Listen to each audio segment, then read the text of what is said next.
Welcome back, everyone, to a impromptu live stream.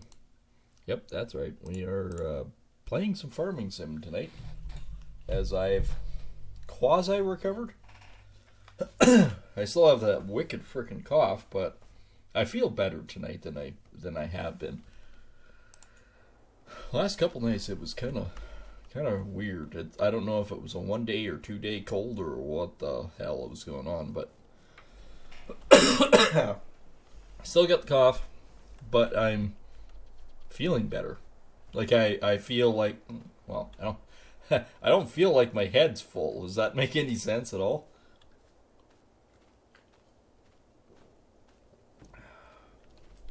Drinking lots of fluids help too. So yeah, we need to check out a few things. For one, our farm and everything is actually not doing too bad. We're working on that one frickin' field. And our bales are 58% done. Which is going to be a wicked payday, but we need it. We desperately need it to get bigger equipment and such. And all that good stuff. So I think what we're going to do is see how all this crap is doing. Looks like we're just about ready on the honey again.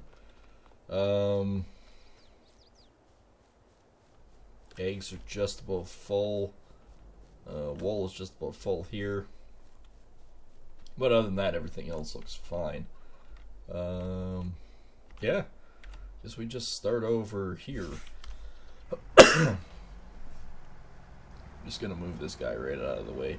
I think, like, I was really worried about not getting everything. I think what we're just gonna do is we're just going to keep baling everything as it is anyways. I don't think we have to worry too much. Nah, I say that and then I'll be going, oh man, I should, say la vie. I think this will just end up being quicker and better in the long run. So yeah, no, the last few days, I don't know. I don't know if I picked up a bug or whatnot.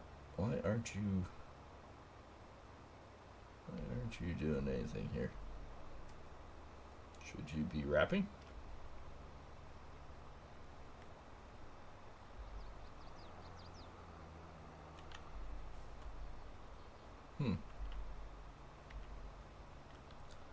That is super weird. I don't know. It seems like it's broken or whatever.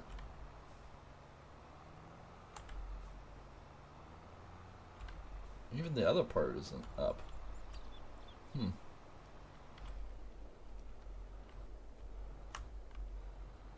That is totally weird.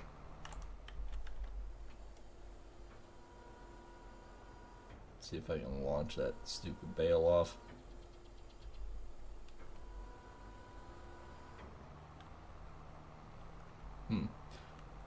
Answer to the question? No.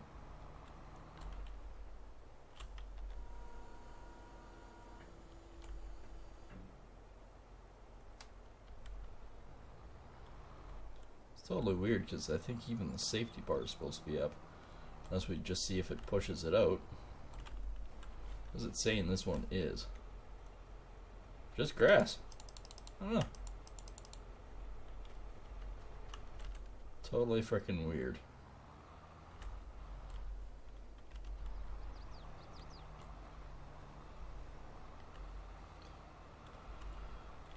I'm very much confused. I have no idea why it won't freaking work.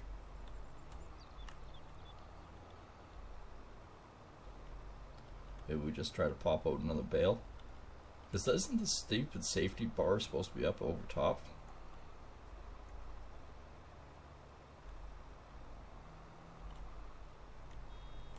I don't know, something seems off. Whoa, okay, hello.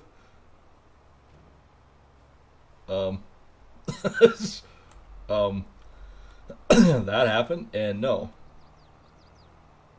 Alright, well, let's try disconnecting the entire thing and I have no idea what the hell's going on with the baler. It was working fine. Grass hasn't changed any.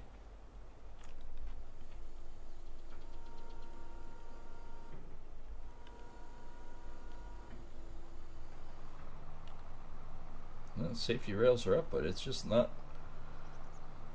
doing anything with it. Let's let's take it in and see if we can't do something about it. Because I need to wrap these. I don't know why it's not wrapping them. Like,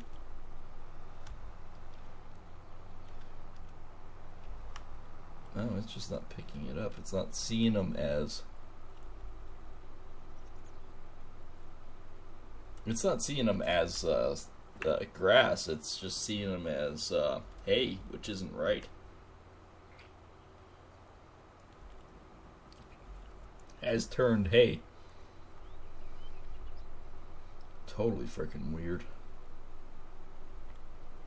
I mean, at least we're not that far away, but this really kind of is a piss off, right? I guess we sell this bale that's on it.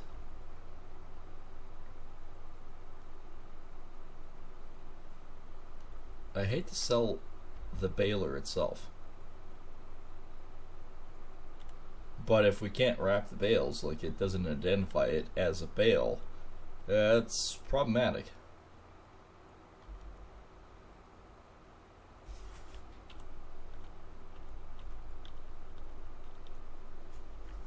Really problematic. Like I know it's got 18 hours on it, but it shouldn't matter, damn it.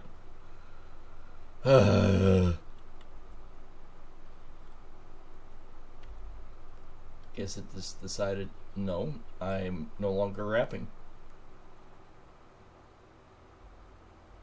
I deem this unso. Well, I gotta sell a bale.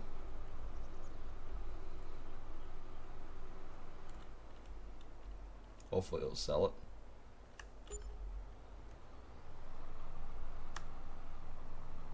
Well, let's go over and see if we can't repair this thing. And no idea why it doesn't frickin' want to wrap. Just straight grass. I haven't turned it or anything.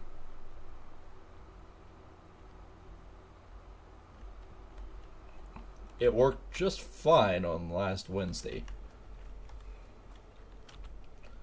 Alright, well, well, crap, 70 grand to repaint the tractor? No, but I'll repair it. 16 grand to repaint this. Wrapper design. Okay, what's the difference? Oh, it's got a back wheel on it. Does that make a difference to it, or? Alright, let's customize it.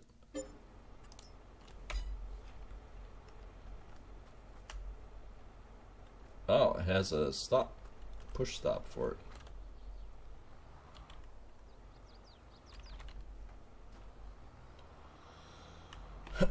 Alright, this is still going to be mildly depressing if we get back and this damn thing doesn't work.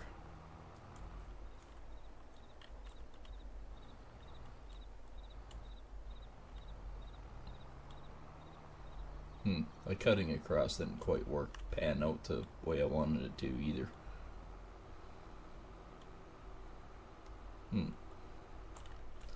FYI, I'm gonna drop it right here anyways. Can I fill up here? Like, for free? Ah! Yes, I can. I mean, I have the fuel. I have made the fuel, so I should be able to use the fuel free. Might have to do that a little bit better.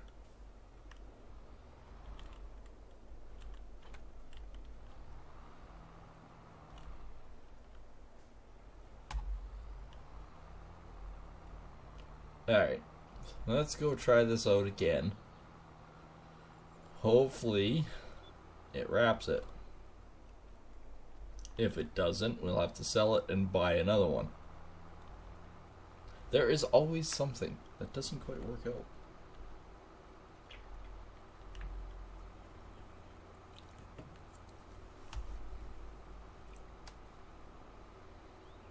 Like, I've got tons of wraps in there.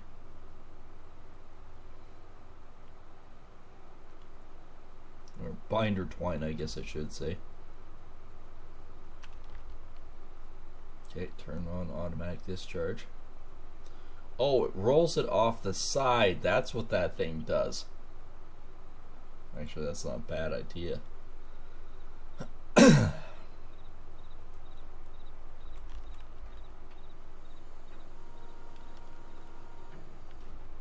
I mean, for transportation, that's probably a better idea. I don't think the high-speed wheel can handle going that fast. What's going on with YouTubies? Aha! Okay. I get you now. It's really kind of stupid. I wonder if it's because I had the baler on and running when I saved it, and then I just exited and maybe it just absolutely goofed it. I don't know. I'm just thinking about it. It's being a stinker.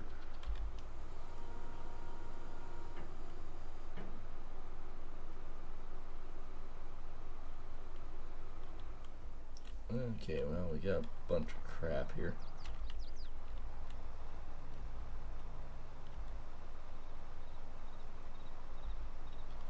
Oh, there's 2%.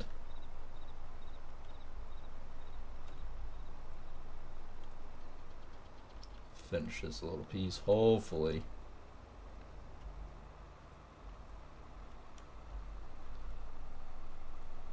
Hopefully this fixed it by repairing it. I really don't know. I don't know why it's being temperamental.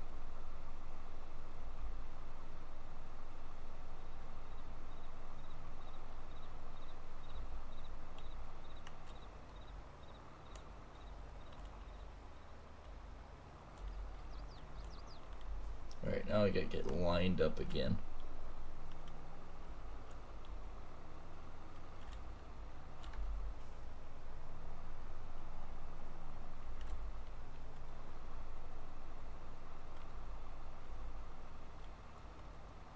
Alright, here we go.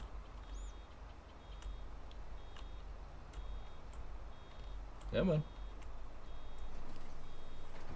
Wrap. There we go. Alright, we're back in business. Now, is this thing actually going to kick it off to the side? Because I totally want to find out.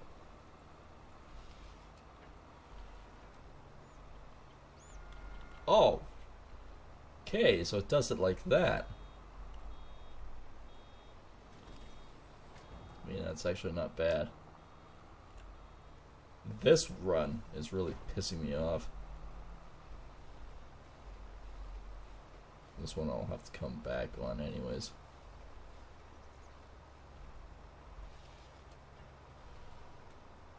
Bonk.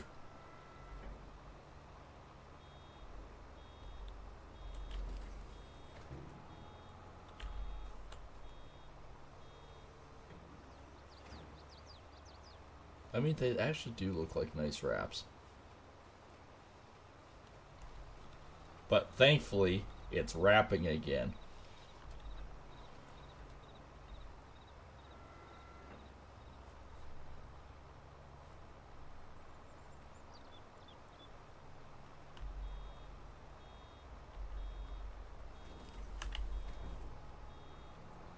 We're getting tons of bales off this, that much I will say.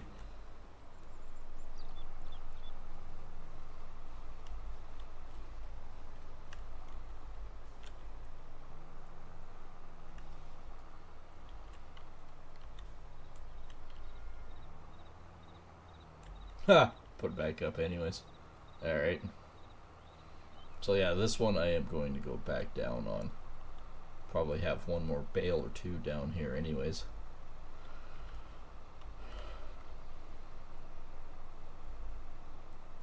Probably just the one.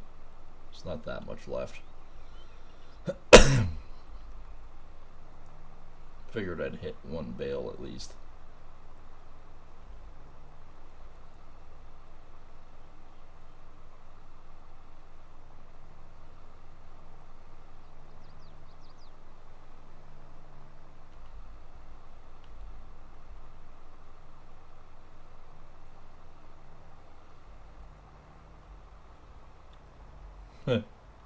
I am literally just pushing marshmallows at this point. That's really what's happening here.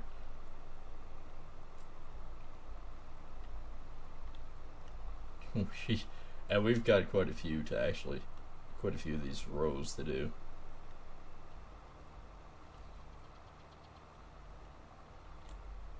Alright, let's see if I can get positioned in the middle here. This one doesn't look too bad. That next row is another chaotic mess.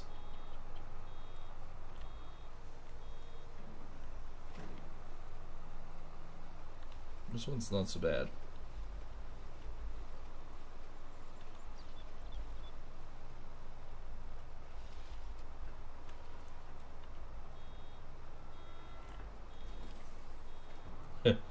Well, this is endless.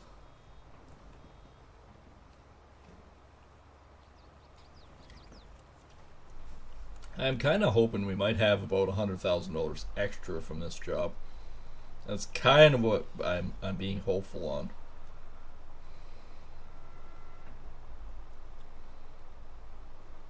Really kind of hopeful.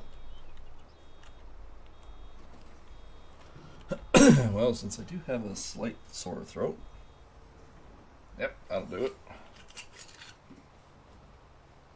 I have the perfect cure for that. It's called Scotch. The true original Scotch whiskey. Actually, the ones that I usually drink is it's a cheaper blended Scotch, and it's the famous Grouse. I got onto using this actually from a friend. Friend of the family's. He was big into Scotch drinking, and he always said, you know what? Single malts are definitely the best Scotch out there. By far.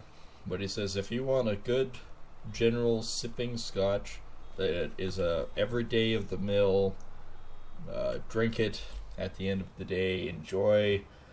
He says, drink the blended. It's a lot cheaper. And it is, and the famous Grouse is actually, I find it really smooth. Like, it is super smooth. But one thing about Scotch, and I'll say this right up right up front and be honest, it is acquired taste.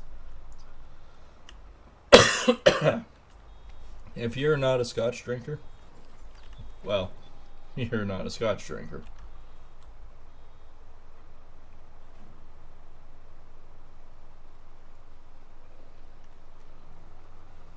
Believe me when I say that it is acquired taste. I grew up with a bunch of old guys. It's basically the best way to put it. I grew up, well, I should say, when, pardon me, that made things move. When I grew up, it was a different time back then. And I grew up with a bunch of older guys, which typically, on weekends, drank Scotch and smoked cigars. Which is, oddly enough, is probably the reason why I drink Scotch and smoke cigars. Oh, yeah, I wouldn't say I smoke a lot of cigars. If I smoke, say, a dozen cigars in a year, I'd be doing good. Like, I don't smoke very often. And here's the thing. Like, I don't mind a good cigar once in a while. I couldn't do it every day. I'd be green in the face. Um, but I'm not a chronic smoker. I find I smoke a cigar and it like cures me for like a month. It's like, okay, I don't need any more nicotine. I'm good for a month. and then and it's exactly that. I'm good.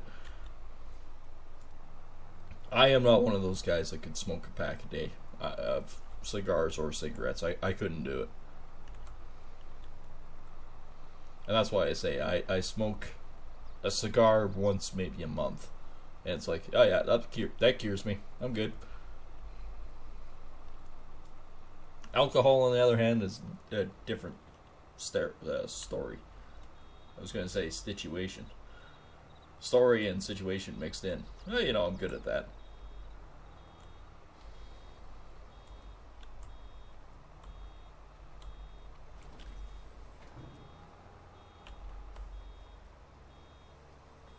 Like, I really am the kind of guy at the end of the night likes to drink scotch. And when I say I drink scotch, it's neat. That's the way I drink it, neat. Which, for those that don't drink, what that basically means is I pour it in a glass and I drink it straight up. It's what I do. And I actually do that with most of my hard liquors. For the most part, I do not mix my drinks. Rums, like your good quality rums, well, you can't get the flavor if you mix it. So I just typically drink it straight up. You get a lot more of that, the textures, the blends, the taste, the smells, the aromas, and everything else a lot better if you don't mix it. No, don't get me wrong. On a really hot friggin' summer's day, nothing beats a Crown Royal apple, and what you do is you freeze it, and then you add a touch of ice to it afterwards, and it is fantastic, especially on a really hot night. We didn't actually have that many hot days this year. Like, I know a lot of guys were going, oh, massive heat waves, everything else. We didn't have that. I think we had 3 or 4 days that were plus 30. That was it. The year before, we had like 2 weeks of it. This year, nothing like that. Nor did we actually have that much for big storms. Like, we had a couple of them, but we didn't have the severe storms this year like we normally do. I don't know. It's weird.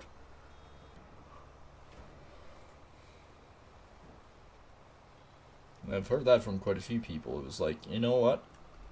We didn't get the big storms. We didn't have... Like, we still had storms, and a lot of people don't know this, or have no idea. If you want really good super crops, the best thing for them is, when they're in the growing stage, to have thunder and lightning. Believe it or not, I'm pretty sure this is true. I've heard it from many sources that it adds nitrogen back to the soil. Better than what fertilizers or chemicals can do. So, a good lightning storm, very beneficial.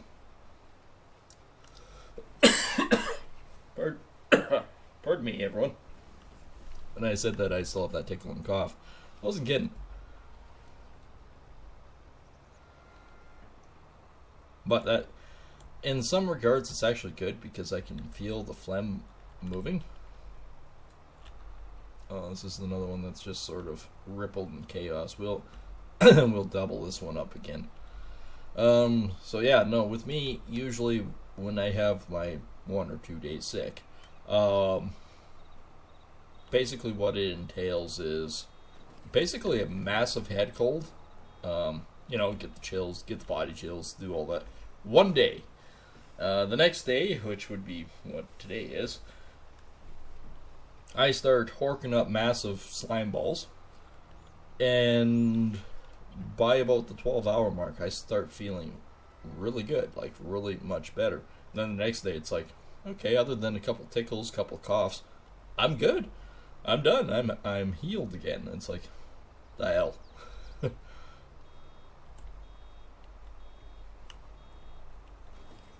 You notice I'm not even trying to bother do it all in one shot. At least with it being like this, it's going to be easier. And now that it rolls it off to the side, it is easier. And I actually made myself a wickedly awesome meatloaf tonight. I rooted around in the deep freeze and went, oh, there's some old burger. There was one package I couldn't do it. It must have been in the freezer for a long time. I thawed it out, opened the bag, and went, whoa! Okay, that's going in the trash can. But there was a couple packages there that were really good, and I managed to get it all mashed up, and I did something a little bit different with this one. And that was the way I cooked it. But I started off with 2 pounds ground beef, and obviously thawed it. And then I used an package of onion soup mix. I put some soup mix in it. I got some really good soup mix. Onion soup mix, rolled oats. And then I mixed a blend of Montreal chicken spice with cilantro, fresh cut cilantro, a little bit of fresh garlic, and a touch of celery salt. That was the key. It needed a little bit of salt, other than the French onion soup mix. That stuff was loaded with that stuff. But mixed that all up. Then added ketchup to it and a little touch of milk. That makes it all nice and pliable and sticky. And put that in a loaf pan, and put the loaf pan in the oven. But the thing is, what I did is I put it in a roaster full of water, and then shoved that in the oven.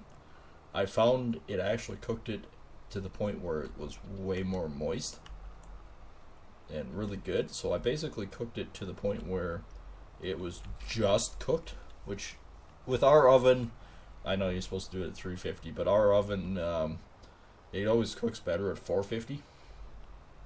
Like it doesn't overcook it, it just nicely cooks it. So I did that for 30 minutes, took it out of the roaster, and smeared a little ketchup on top, and put shredded old cheddar on top, and baked it for another 15 minutes. Oh my, did it turn out good.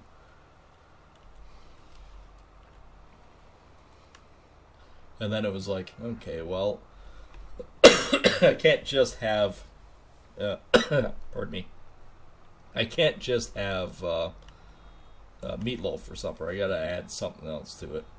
And I was outside in the shop where our potatoes are in our walk-in cooler, and I looked at it and went, fuck it, I'm gonna have a baked potato with this. And the trick is, you can actually nuke a baked potato. It only takes about 6-7 minutes, depending on your range of your microwave. But you gotta stab that little bastard with the fork a few thousand times, and it actually does pretty good. Like you basically nuke it for 3 minutes on high, take it out, turn it around, put it back in, nuke it for another 3, and you should have a fairly nice baked potato. So I did that, and then I was like, okay, missing something here. Oh, cream corn, yeah. So yeah, got made up a batch of cream corn and did that, and oh, it was good. And everyone goes, well, technically, you live with your parents, right? No, well, yeah, of course I do.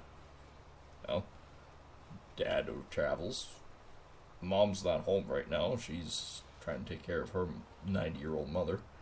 So yeah, it's like, yeah, well, it's not like I don't know what I do. Like, it's not a free ride here. I still work. Like, I still own the construction company. So I do all that anyways. And then besides that, I do all the cooking and cleaning. When I say all the cooking and cleaning, I do all the cooking. Cleaning wise, I do all the vacuuming and general maintenance and everything.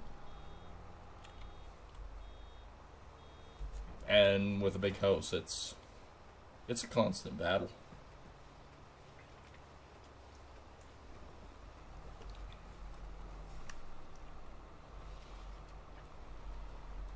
I'm one of those good kids that actually takes care of my parents. I know it's super rare.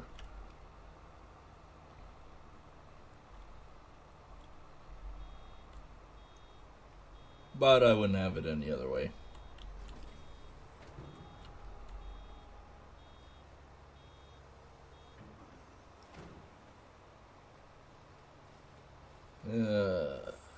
Did actually talk to my dad tonight too, and he's doing quite well.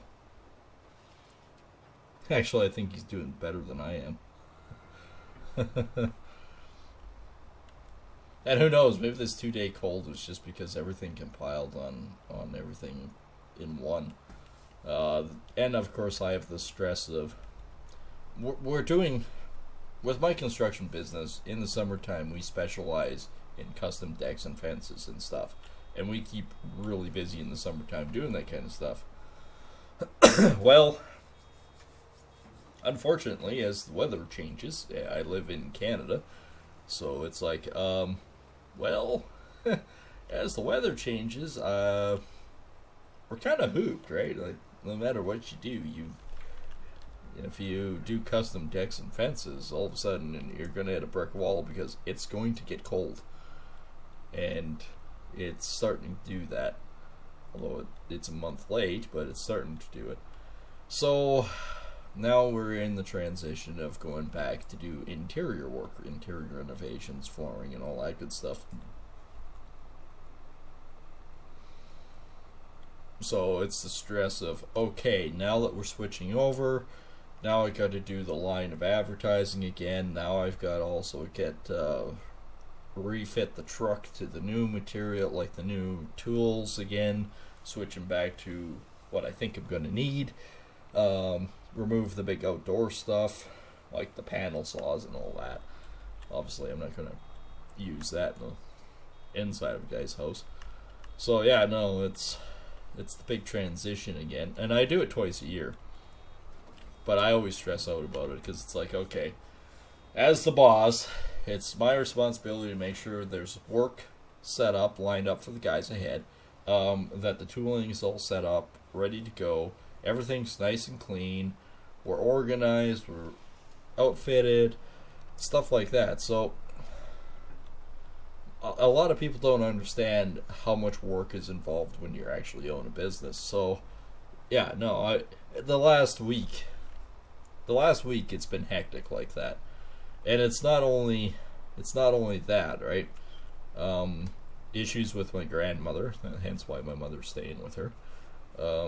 Health issues, so that compiles on it. It's the end of hunting season, and of course I still got a tag left. So you always try to. Oh, I don't need to sidestep this one. So you pay for the tag, so you always try to fill your tag because they are expensive. But at the same time, it's always nice to have meat in the deep freezer. So that's good.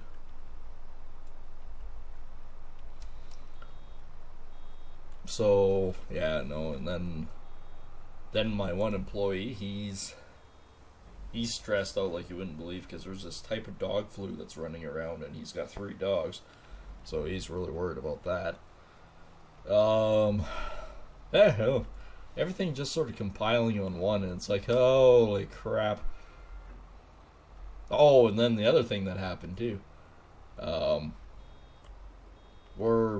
we borrowed my buddy's wood chipper, right?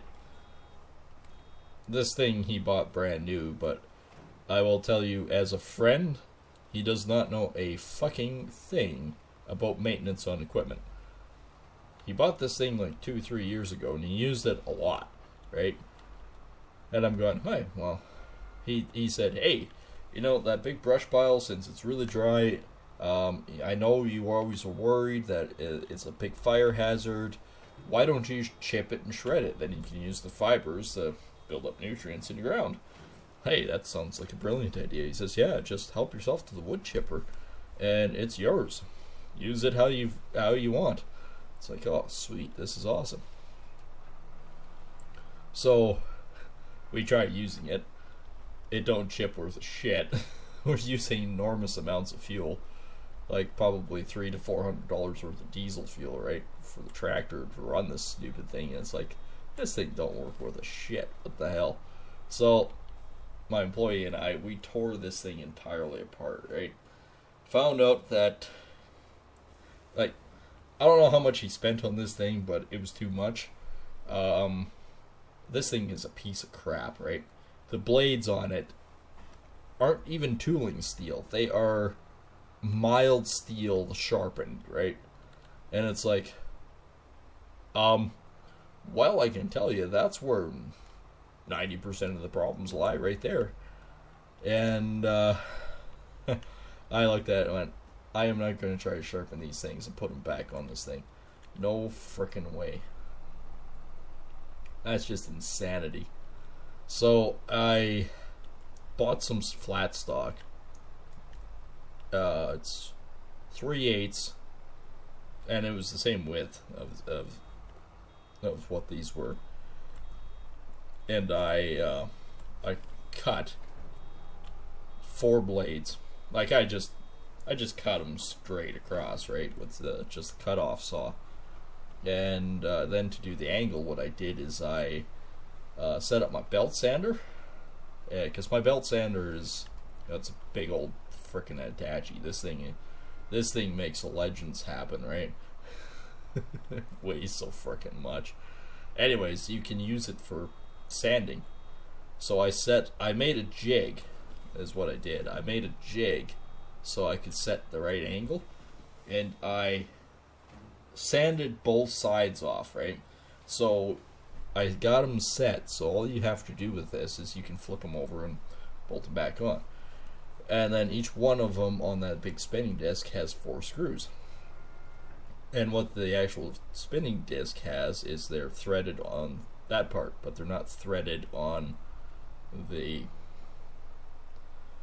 They weren't threaded at all on the cutting blades, right? So, okay, well, I drilled them out. I found the tap. I used the tap, drilled them out, and then mounted them with a little Loctite, so then these babies can't really move on you. But with an impact, you can knock these off easy, which is kind of what we wanted, right?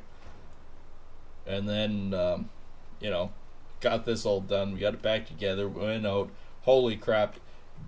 Whatever you do not hang on to the brush, because it pulls it into the machine now, right? It chips beautifully. Going, alright, cool. We ran it hard for about 5 hours one day, and we tore it apart, and we took a look at the blades, and they were like not touched. They were perfectly sharp, and it's like, okay, well, this worked out well, right? The blades are immaculate, perfectly sharp. Alright, and we go out the next day. We run it maybe hard for 30 minutes, and we all of a sudden it goes ting, and it's just spinning, and we're going, oh, that ain't right. Knock it off. Blew a fucking shear pin, right? So I managed to find the manual online for this PTO. I found the size it was. Turns out it was the wrong bolt in this stupid thing. Like, they must have ran this thing in, and at some point the shear bolt broke, which it does. The whole point to a shear bolt is, with fatigue and everything, instead of damaging your PTO or the unit, it breaks. It's designed to. Well, I found the right bolts. I bought half a dozen. I put one in. Not a problem since. Beautiful. And stuff the rest of them in this little tube that comes with it. So we just got it all cleaned up, and we're ready to send it back to him. Like, when I got the shredder, it was absolute garbage, but I've essentially returned a much better unit to him. And I will... So, when I was sanding, right? Sanding the edge down to get the right angle for these blades. With the 1070... I think it was 1070 tooling steel. I think that's what I used. 80 grit sandpaper with a belt sander. It took a long time for him to grind down to the right edge, right? Like, I would say probably under the RPM and what I used it probably took about half hour each blade, right? Well, I tried it on the blades it came with. Within seconds, you could burn through it. It was really soft, mild steel, and you're looking and going, why the hell would you use this for a shredder? I know why. Because it was cheaper.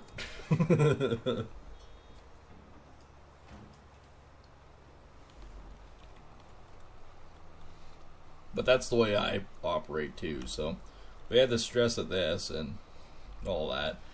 So everything compiling on everything, yeah, last week was pretty brutal. And of course it started last week with my grandmother too, so it's like, okay, so when you spend 13 hours in an emergency room, it takes a toll on you. Fuck, that's probably where I got the cough from. It took me a week of heavy stress and everything else before I finally broke down, but that's probably what started it. I mean, for the most part, I'm doing all right anyways. I'm not going to complain that much.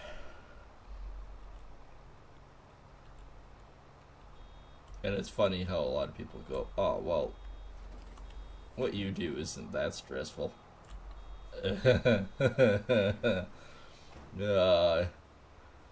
Most people, I don't know. Like, I will say, I've run a business for 11 years. I have a pretty good grasp on how business works. But, looking back, would I have done things differently? Like, the question always is, if you went back, would you still be doing the same thing? Yes, I would. I enjoy my job. Would I do things differently? Oh, hell yes. I learned the hard way by trial and error. But in some regards, I have the argument that, if I didn't fail at something, I would never have gotten better.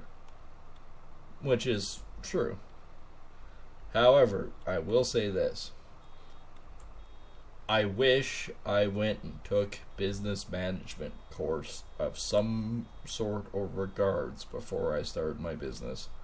Because I'm willing to bet it would have made a difference. I think it would have helped. Will I take it now? No, it's absolutely useless to me now. Because now I take the course and go, well, in the book, that makes sense. In practicality, that would never work. It's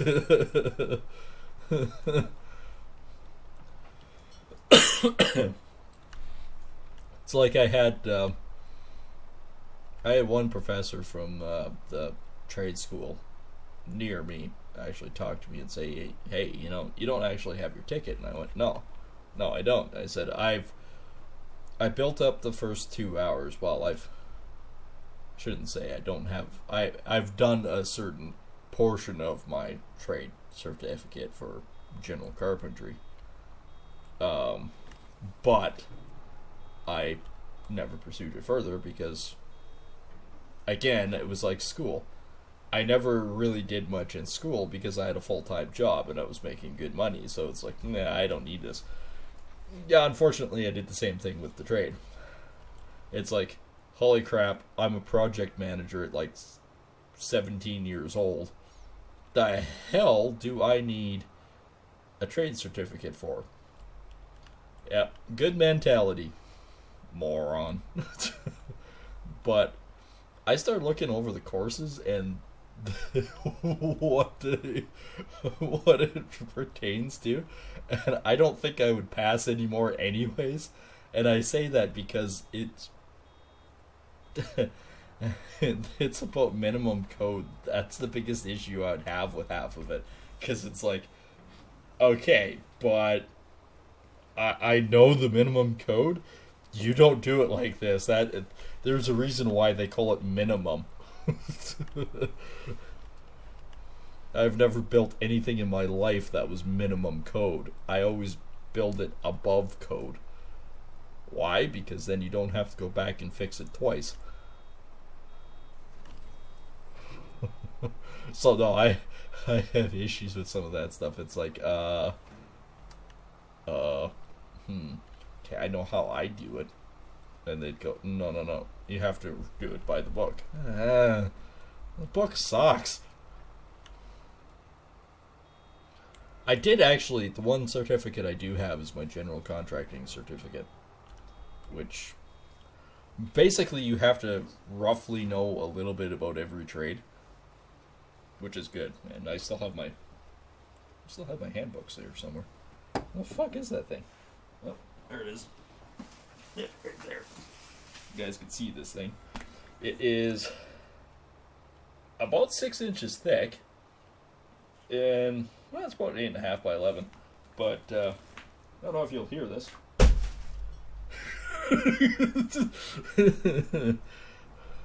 That's how big it is. I heard that in the reverb. That's a hell of a code book. And I've written in it, by the way. I've constantly wrote information in that, because it's like, okay, I have the book, right? Basically, most codes haven't changed since 1972, most, but there are ones that change, and actually for the better. I will say, some of the new codes, somebody actually must have been in that trade and went, well, that's stupid. We should change that. And honestly, yeah, for the better. Because it has made a difference.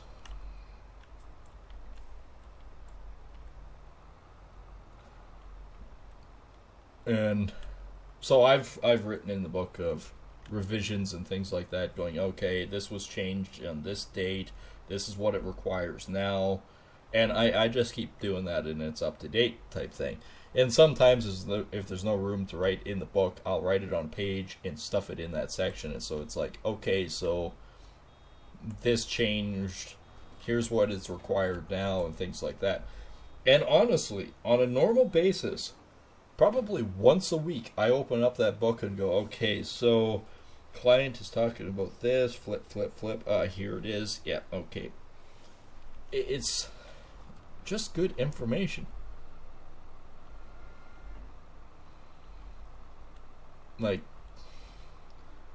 I don't know, I've always looked at it as, I know a lot of the codes, but it's always nice to have a handbook with you to go, okay, so I roughly know what the code is on this one if I look at it, and okay, yes, it says this, right? It's a lot more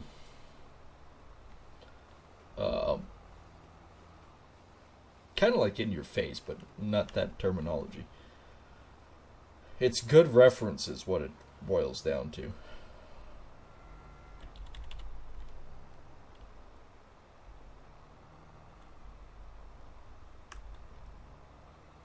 Okay, I'm just going to turn out here and go back down. So yeah, no, it's that's another thing as a contractor that I maybe do differently than others is I constantly refer back to the handbook for codes going, okay, so what if?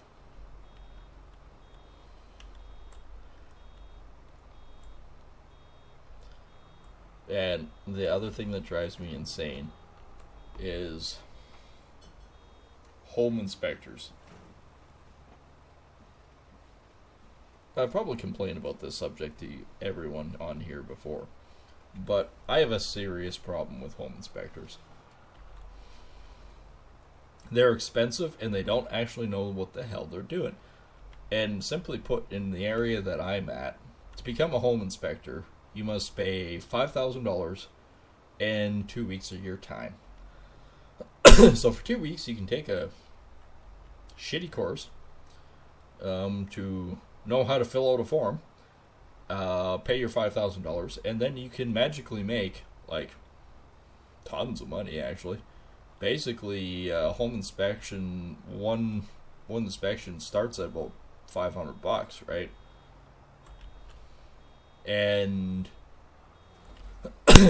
most of the time it's not very detailed. Like they say, oh, it's a 278-page report. Okay, did this inspector actually look at all this stuff?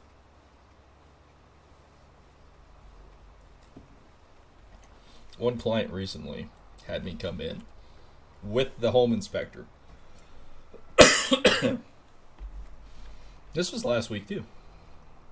So this guy, again, he was charging them $2,500 to do this home inspection, right? To walk around and do his analysis, and he's, and I'm following behind him because clients aren't allowed in, right? But as a contractor, we are, and I can do this on behalf of a client, right? So I'm in there doing my report, right? First of all, he was pissed that I was there at the same time as him. He goes, well, the realtor should have had us scheduled at different times. I said, the realtor said that there's only one block that we have the key, and unfortunately you have the key, so the only way I'm getting in here is with you here. I said, don't worry, I'll probably be quicker than you are, because I know what I'm looking at, right? And he goes, well, I've been doing this job for 5 years. That's great, bud. I've been in construction 20 years. Like, did you... I know what I'm looking at, all right? So we're cruising around, and the first thing that absolutely pissed me off is he went, okay, well, the outside of the house, it's brand new vinyl, so the siding is good, adequate. And I look at him and went, it's not adequate. Don't you see that it's freaking rippled on the backside? Like half of it needs to be redone. I said, this isn't new siding, it's old. So I put it on my report. Some repairs needed on vinyl siding. And I pegged that stuff about 15 years old. And you can see hail damage on it where, obviously it was in the summertime. If it was in the winter, it would just frickin' blew holes through it. But it had spider cracks on the west side of the frickin' siding. So it's like, hail damage was this.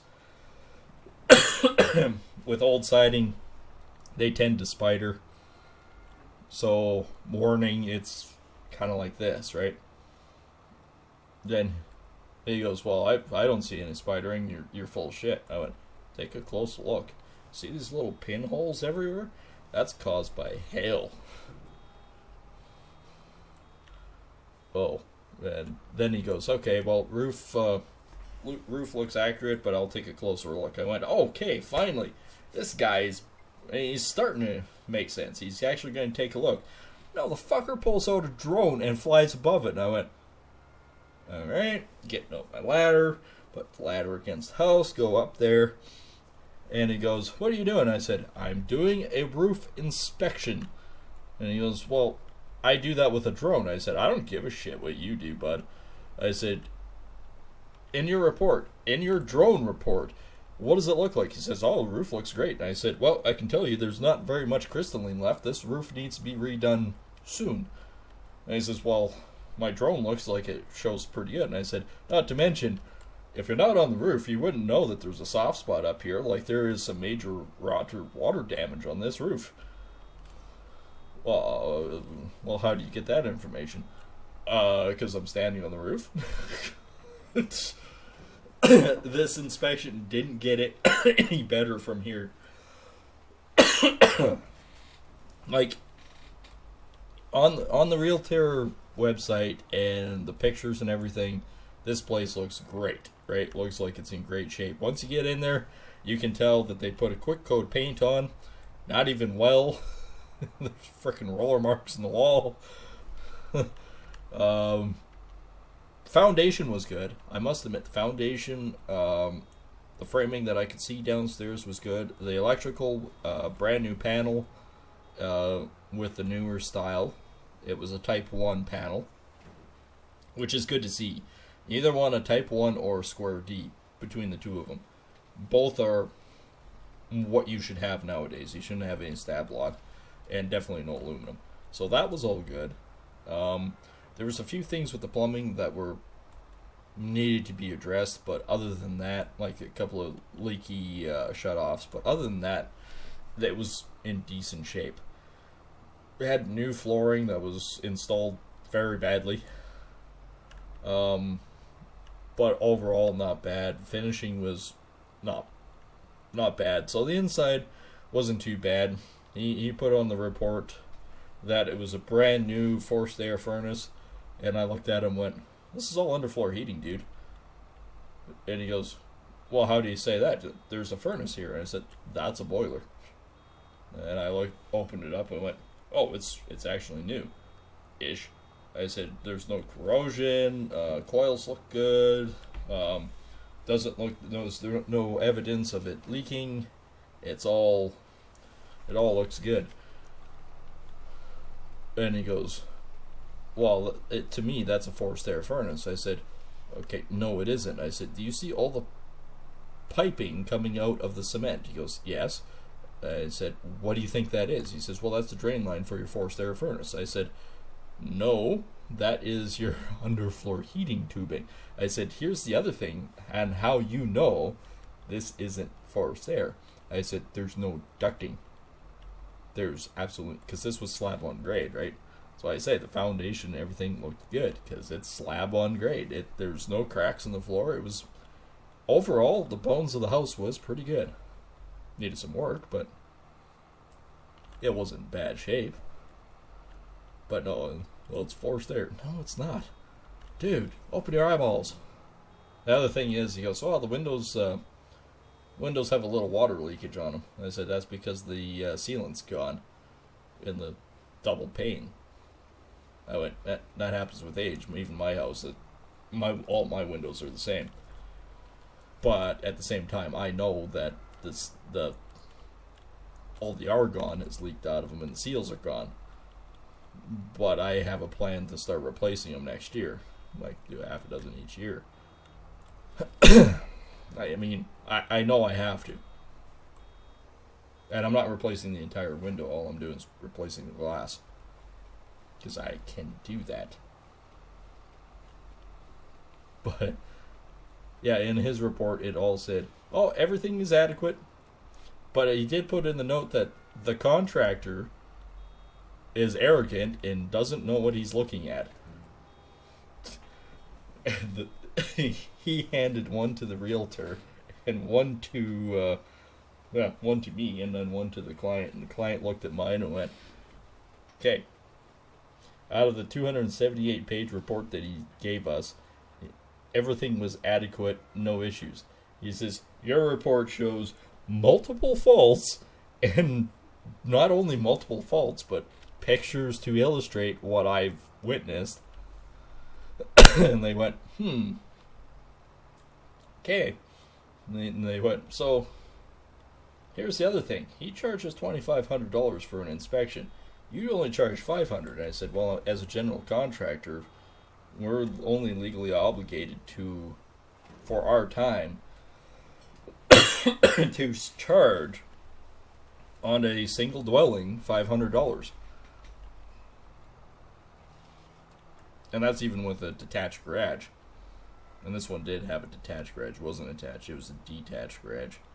And actually, everything on it was pretty good. It looked like it was fairly new. Like when I say it was fairly new, I mean it was fairly new. So the only thing that sort of got me with it was the way they did the bottom of the door. And this always drives me insane. There's nothing against it, but they cut into the grade beam, and it looked like they kind of cut into the footing a little bit to get the garage door to sit down proper, which drives me insane. But again, there's no code dictating that you can't do that for a garage door opening. So long as there's adequate structural left, you're fine. But again, I do things differently. When I do my garage doors now, I use a C-channel plate. And before you go, on the flat part of the C-channel, you, with your grade beam or your cement floor, you get that sucker laid in the cement, and you can level it in the cement. Usually what I do is I weld rebar on the bottom of it, in the C part. That way when you stab it in, there's actual structure for it to bind to. And then with that, like, you can paint it black or whatever you like. But what it does, there's a few things it does. One, keeps mice out. Keeps the rodents from coming into your garage. Two, your door doesn't freeze to the frickin' cement in the wintertime like they normally do. So that's better.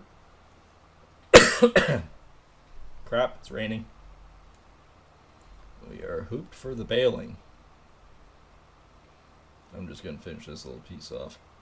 See, you notice how we're now baling at a whole lot less? That's because of the rain. So, we're pretty much hooped there, so let's grab the truck.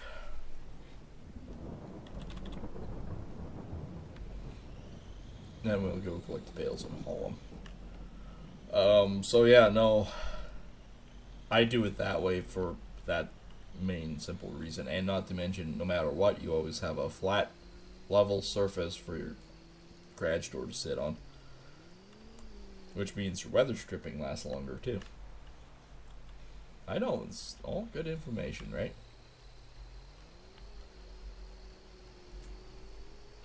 So yeah, no, I hate cutting into concrete. I'd rather do it this way. And really, the extra expense is nothing.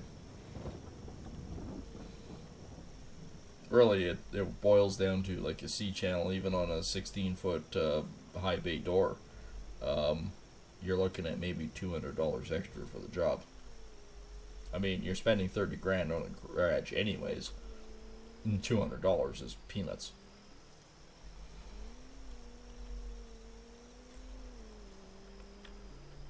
So yeah, no, the clients did not actually purchase that house because the recommendations I put on. I said, he goes, well, you know, how much to fix the priorities of this place? And I said, you're looking at $10,000 minimum. And I said, but $10,000 isn't that bad when you consider a $350,000 house. But they were so pissed off at the realtor and the home inspector that they didn't go through with it. And the number one reason is because the home inspector was paid not by, well, he double dipped. He was paid by not only the clients, he was paid by the realtor for the report. And that pisses me off something fierce. There's no way in hell that you should be able to double dip. When you say you're third party, there's no way that a realtor should dictate what a home inspector writes on his report. That is shady business dealings.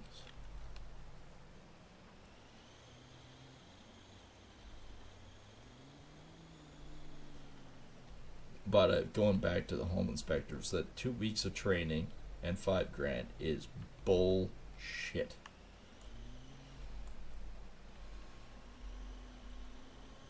That's there's quite a few of us that said this now. The trade's going, ideally, what needs to happen is to become a home inspector, you have to have a general contracting certificate with at least a minimum of 5 years construction experience.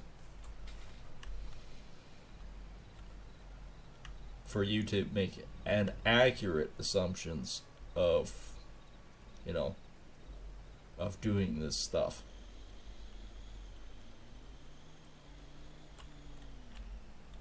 Oh, I've been doing this for 5 years. I know everything about it.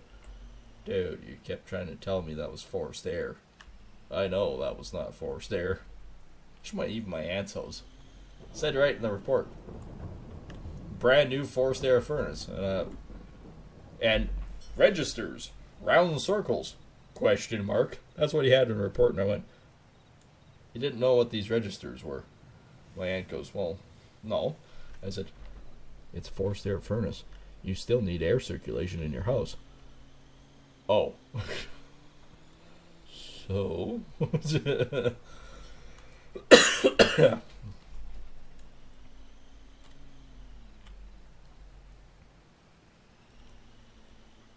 Like, I don't know. There's a few of them that you just look and go, holy crap, what the hell?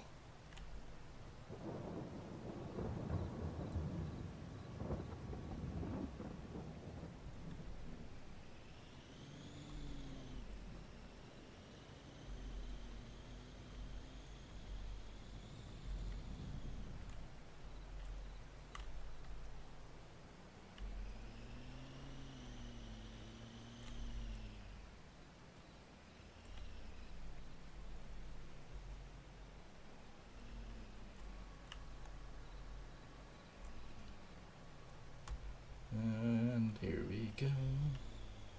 Actually, it doesn't take long to do this. We have a ton of bales out here, but it doesn't take long to move them. I actually saw the other day a guy was picking up hay bales out of a field, similar to this, around us. And he was using a 1-ton pickup truck, the same kind of concept as this, and I went, I do that in a video game, so obviously there's some accurate truth to that. But, yeah, that's kind of neat.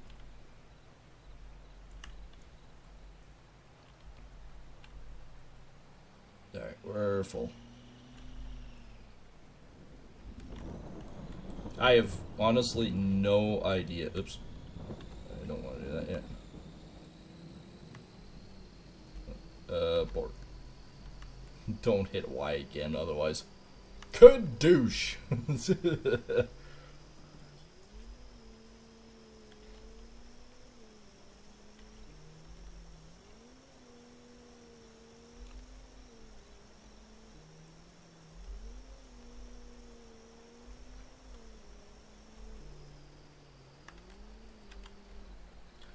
I don't like the arm being down, but I guess I have no control over that at this point in time.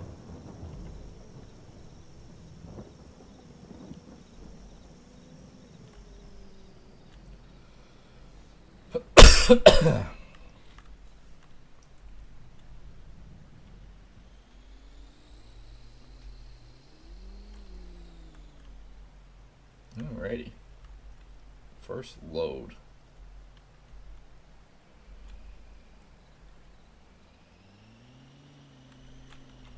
Now I can offload.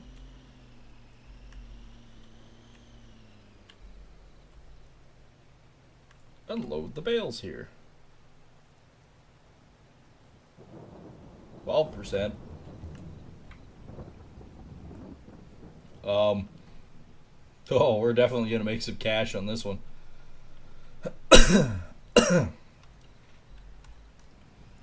That was almost 25% of the total in one load. Yeah, we hauled a lot, but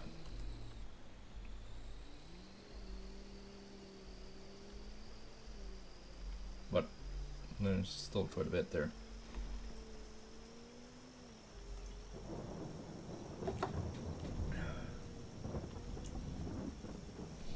And I will say this again, if you guys are new here and you're watching this and you're enjoying the content, hit that subscribe button, as it does help us grow to our goal. There will be advertising by the sounds of it coming out shortly. I guess Eddie is going to do some advertising for Stranded Alien Dawn.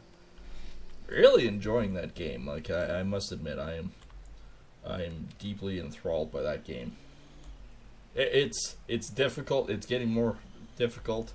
We might have to restart again. But now we have a better understanding of what we need to do and how we need to do it. So, defensive is basically the biggest thing. We need to focus on upgrading tools and stuff like that right away. And probably emergency rations and stuff as well.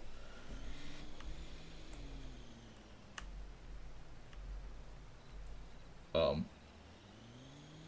do believe I have hung myself up on a hay bale. And of course, tomorrow night we will be back with Assassin's Creed, but we're with a different game of the series. We will be working on Assassin's Creed Brotherhood, which is the next one in the series. And of course, if you guys haven't seen it, you can check out all the playthrough as such on Assassin's Creed playlist.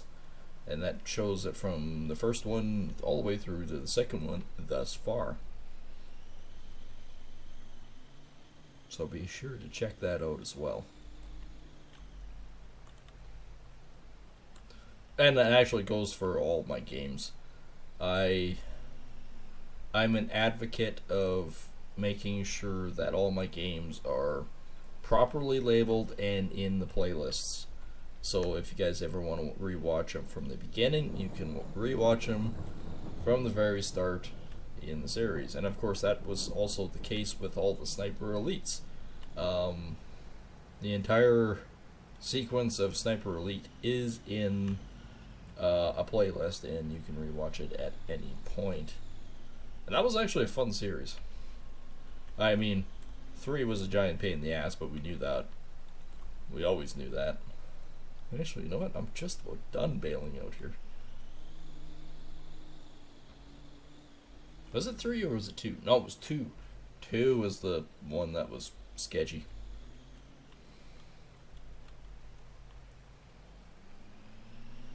But again, you guys can rewatch all of them at any point. So if you're bored one night and you want a binge-worthy playthrough and whatnot, Sniper Elite is a good one. Of course, we have 58 episodes of Farming Sim. Not World of Tanks. War Thunder is on there. There's quite a few of the War Thunder videos. In general, there's quite a few games on there. So, like I say, you can check all of them out. There is tons and tons of content that we have set up, and you can watch at any point. So if you miss a stream, don't feel bad. It happens to the best of us. But you can rewatch it at any given point on the playlist. So I don't even have to go back and go, hey, geez, I missed Farming Sim episode 57.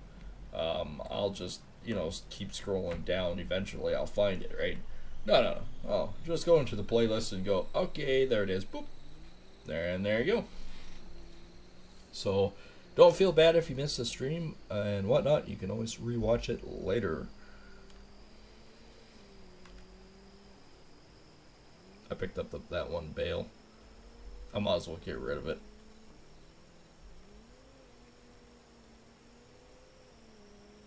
Hope the rain stops so I can freaking finish baling out here. That's kind of what I was hoping to do tonight, was just focus on this contract, which is $46,000, by the way.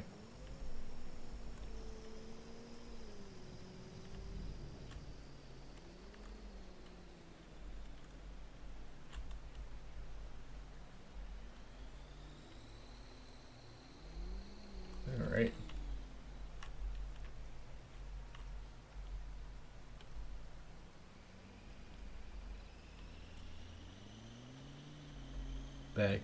Back it up. Back it up.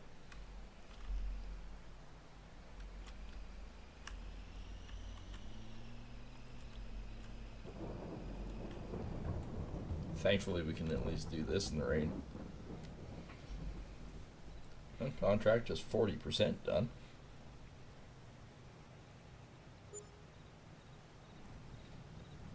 Well, there's that one bale. 44%.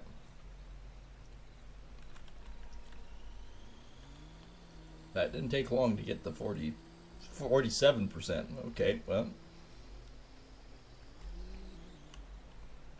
nearly halfway.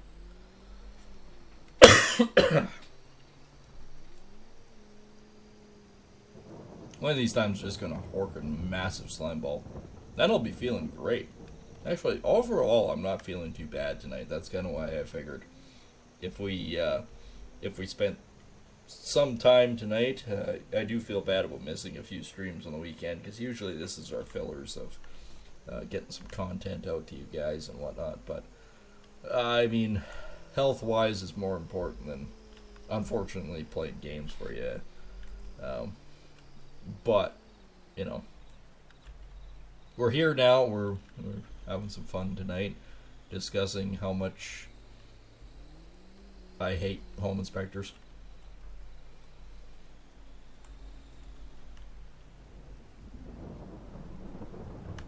This rain is not stopping. I have a weather report thing on here, don't I? Yes I do. All the way to 2200.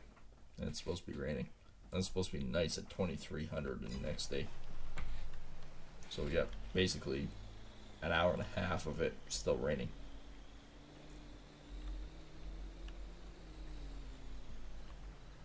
Oh well, I can still truck in probably 2 more loads at least.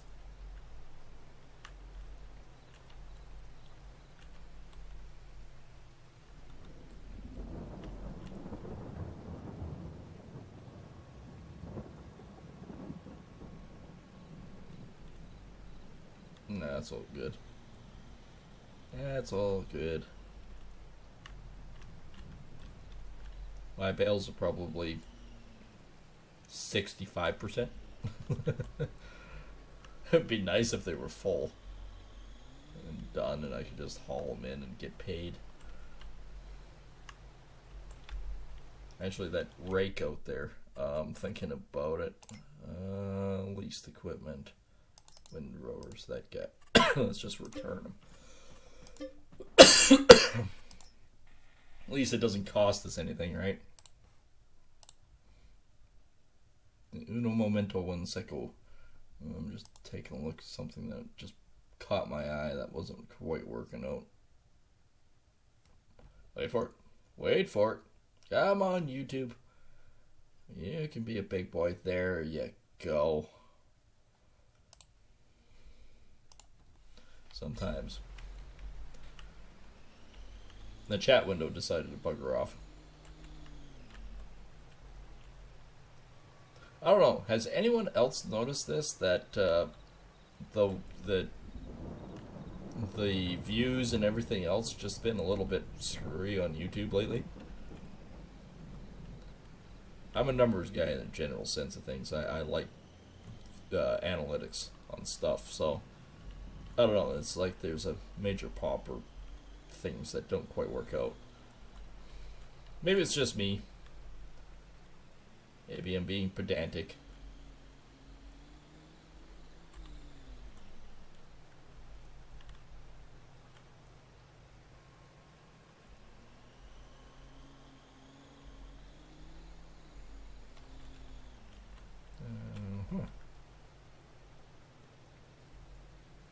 I think there's at least one more load out here. Like, don't get me wrong, we're at 20% right now, or 20%, 83%, 20 bales. Well, I need 3 more. There is at least another 24 out here, so we're going to be pretty close to finishing. However, I do want to finish and make the rest of them.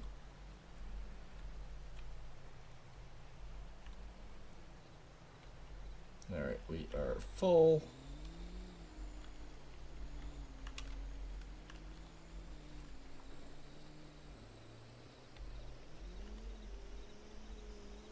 Then tomorrow we're gonna, it's still gonna be nice, so we're gonna quickly build a set of steps for a client.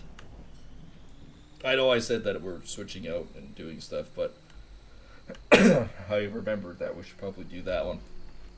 It's one of my elderly clients, so I always like to get those done, sorted, and figured out right away. Because I mean, I always, like, all my clients, I usually am particular, and I make sure that, you know, everyone's treated the same and things like that. But when it comes to seniors, I'm a little bit more careful with seniors, only because I want to make sure that, especially in this case, stairs, I want to make sure that they're solid, and that they feel right for them, because I know this even from my parents. Their mobility isn't the same as what it used to be. And I can't stress this enough. When you're building something for a senior, you make sure that it's comfortable for them to get up and down. Like, I know code and everything else. I know what dictates as code for your rise over run, right? But I typically do it a lot less. For steps for seniors, what I end up doing is I end up doing it a lot shorter and a lot bigger step. So it's like mini landings, and that they can easily go up the landing carefully and put a really good handrail on it, right? So that it's comfortable for them to get up and down.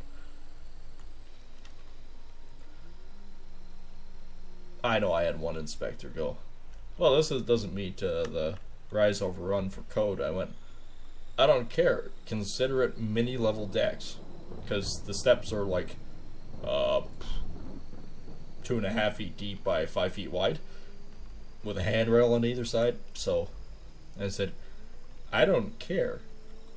I don't want my seniors going up a 7.5-inch step. I want them to be able to, if they need to, take a rest halfway up and be comfortable on them. Oh, well,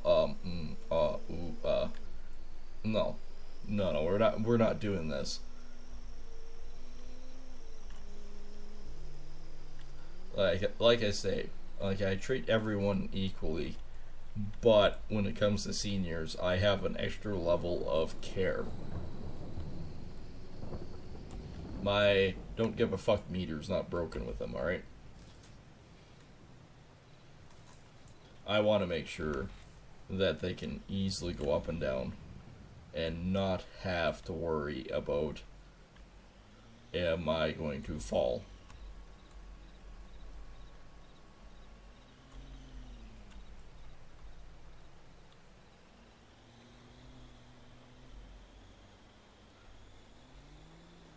Alright, drifting the bale trailer. Might be getting a little wet out here.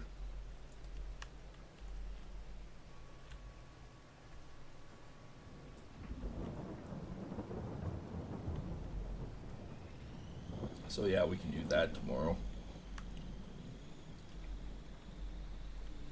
I can haul home that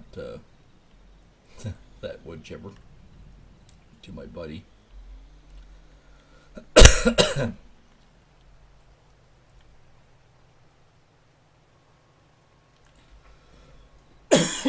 Pardon me. Oh, pardon me. Every once in a while I still get a tickle.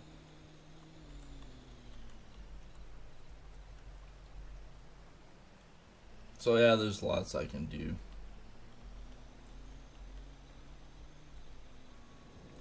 Get that old wood chipper all buttoned up and down and whatnot and hauled out.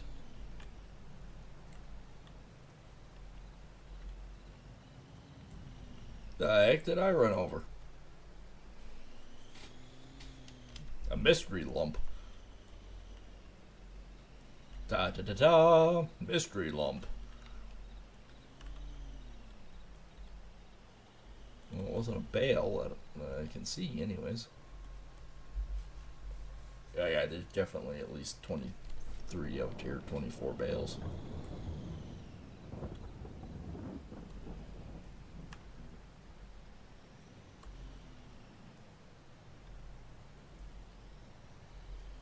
Alright.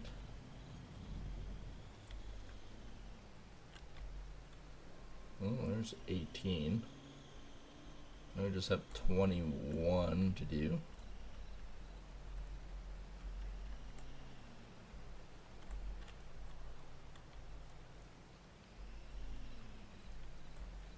I mean, we'll be close to finishing this contract just with these.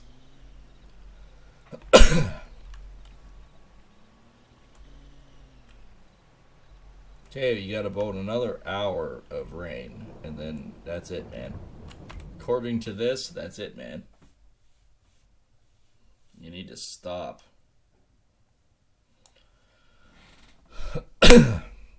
Looks like May 1st is rain. May 3rd is rain. May 4th is rain. And June 1st is rain. Are we doing any harvesting in May? No. Okay, cool. June 1st, though, that sucks. Because we could be taking off the barley. I don't know, do I have any barley? No, but there's a lot of barley around. What is actually going on with this?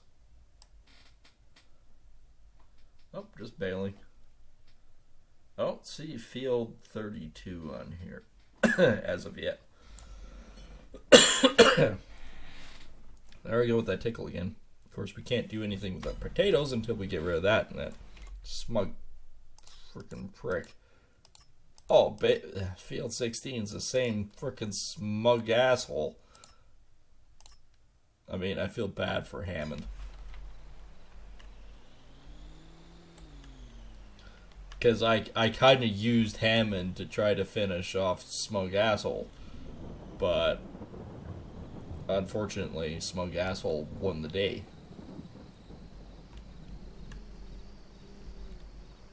Oh, drifting the trailer. If you don't power slide the trailer, you ain't doing it right.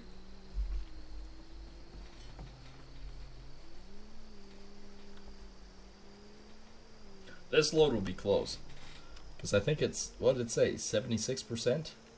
This might actually be the end of it, but I want to bale all the rest of it and haul it in, because if we're going to get a bonus off it, we might as well get a hell of a bonus off of it. Makes any sense?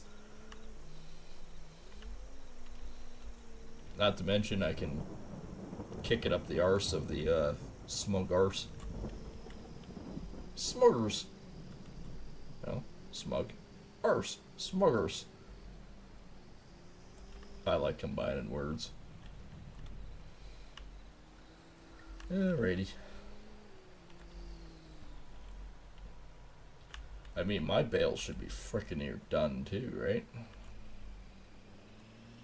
I'm hoping for at least $200,000 with mine, and then we can maybe think about pursuing a bigger tractor with a cultivator at least.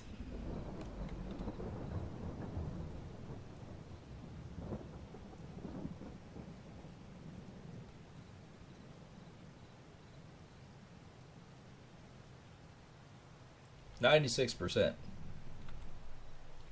That's not bad.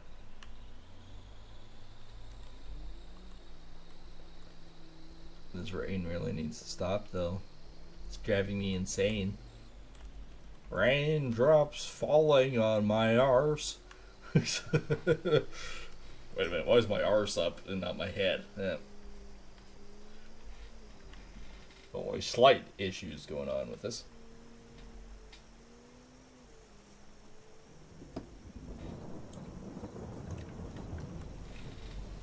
Yeah, then I gotta feed the cat, and I might still be up for a little while yet, but I slept on the friggin' couch when I got back to for probably about 3 hours, 4 hours, with the cat laying on me doing the same thing. It's like, oh, clearly it's nap time. And of course, he's so freaking cute.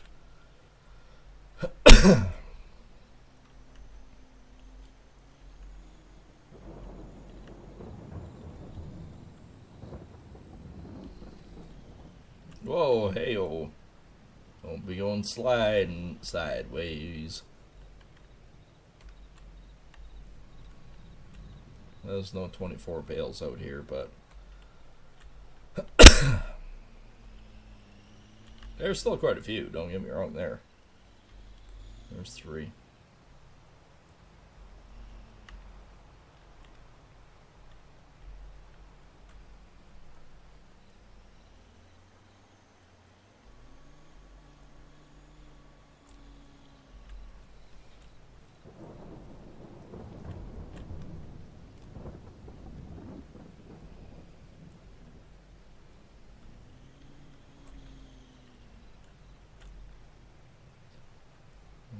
Just the boat.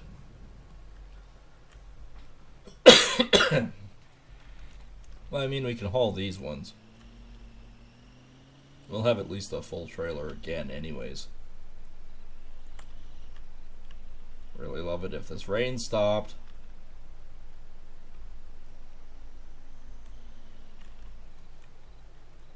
I mean, we should probably also check on our animals and industry. Chickens haven't done anything too major again, so that's fine. We do need more food for them pretty soon. We do need to do a little bit more water with these guys. We had 18. I guess they got one full thing of wool there now. Pallets wise, we can do maybe one of each here. Strawberries we can do a bunch with.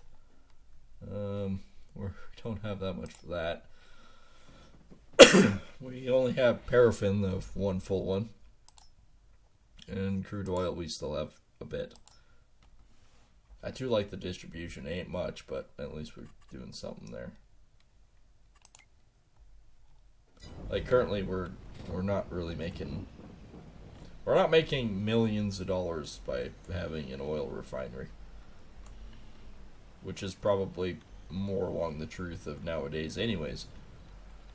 Just because you have oil doesn't mean it's worth anything.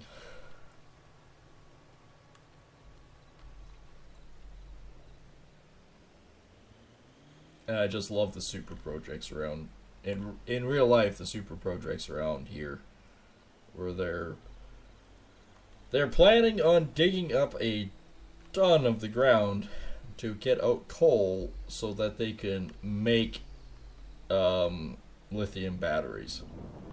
It makes perfect sense in my brain. Yep, sure does.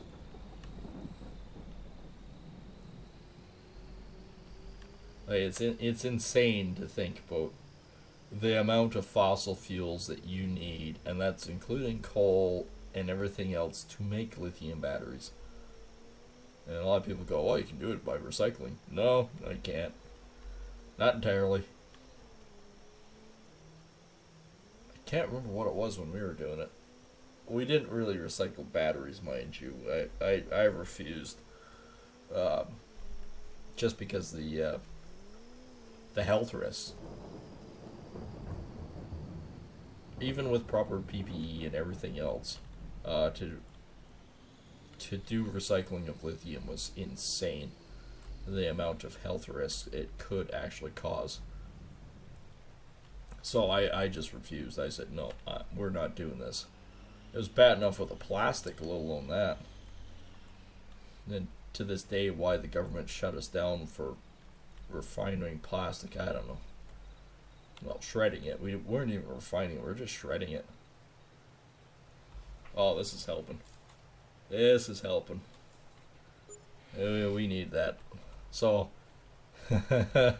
We'll have one, maybe 1.5 more loads out of this place for the bales. This is this is a huge positive for us. We desperately need this. So I'll haul this trailer back out to the field. I'm willing to bet the bees are full and the eggs are probably full. And we know that the wall is full on that one. So we'll pull off all of those and stack them nice.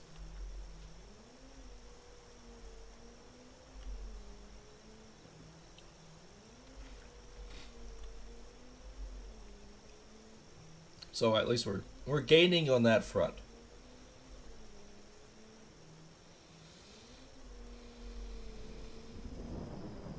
So yeah, that's a huge positive. We're gaining on all that stuff. Really nice if we could finish baling. Because how many runs do we have? We have 1, 2, 5, 6, 8, 9, 11, 12. Well, this one's fairly straight too. So about 13 runs. That's not bad. We can do a lot with that. Alright, tractor. Is that full? It is not full.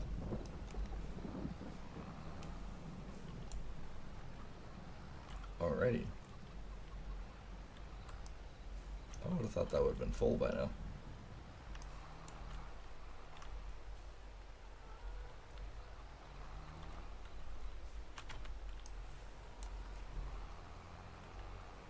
Alright, so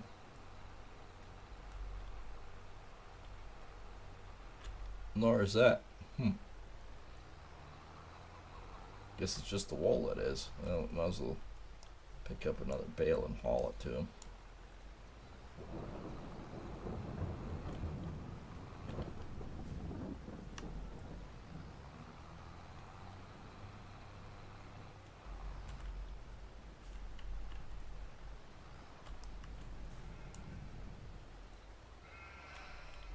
That'll disappear in a second. There we go. Alright.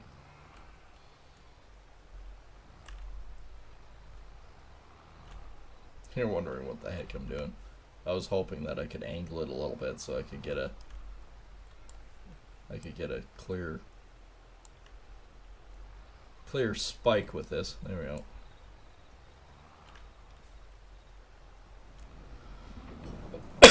On the plus side, I can actually take this to the farmer's market and sell it.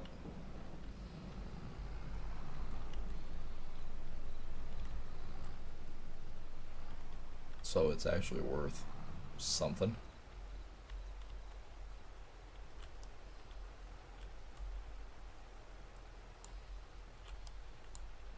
Oh. I prefer you to be off my forks, thank you very much.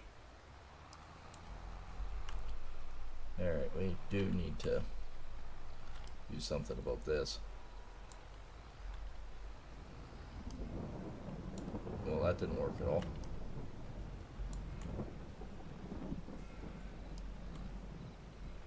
Alright, I'm just going to put you there.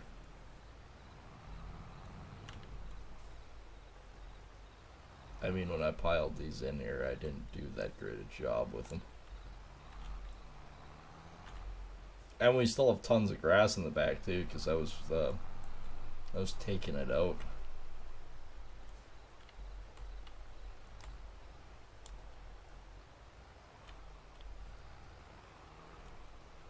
Oh, that's performance. The frickin' thing rolled away. Alright, stab you.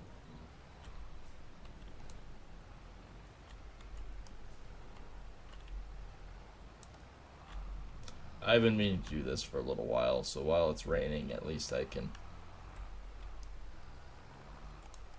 move some of this stuff.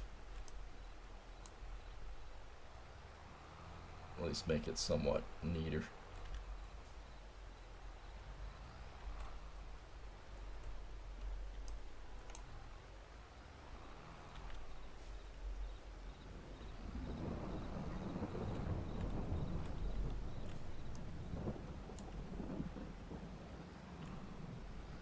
I mean, even if that's all it is that we do, it looks neater.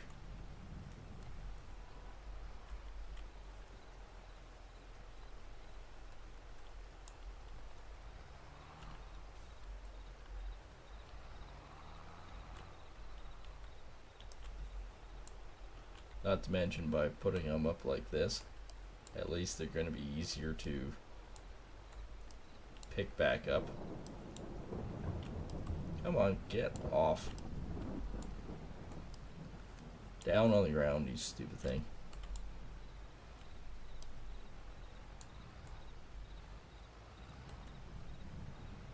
There we go. That's why I say, at least if I can somewhat stack them so they're neater.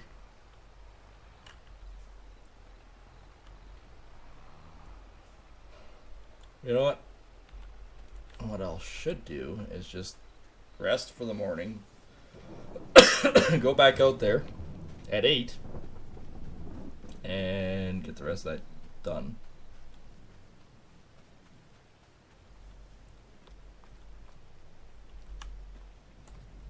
There's a loft up here? Huh. Nifty. Look at that. No longer raining.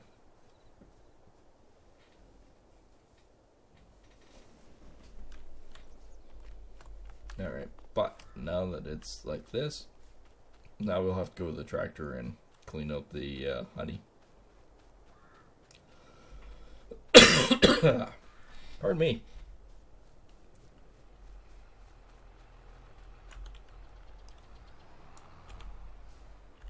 I might still be able to squeeze through here if I aim it right. There we go.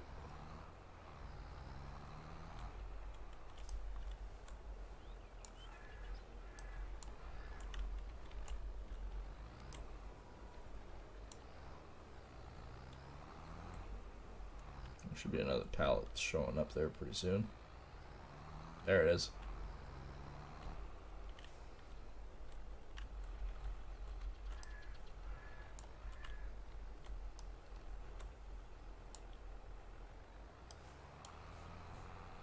It's already half full.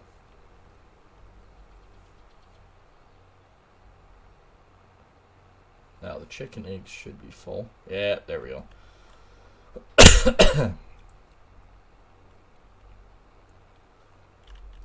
So long as the chickens haven't bred more.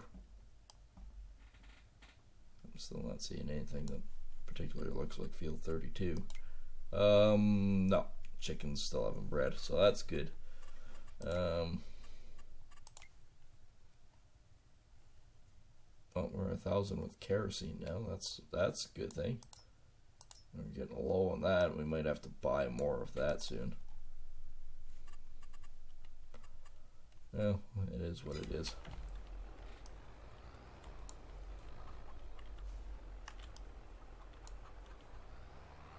I mean, that's not a proper way to pick that up, but it works.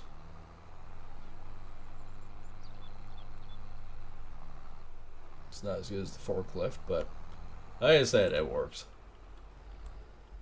Let me go out and finish baling this one.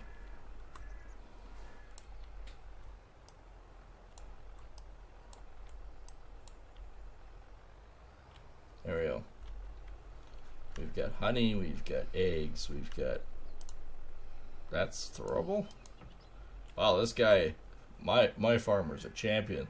This is like 350 pounds and he can just frickin' like muscle it, man. He's a champion among men. Alright, so we should be able to finish this now. And maybe make another... We might be able to make another 250 off this, to be honest. That would be nice, right? Yeah, we don't have that much left.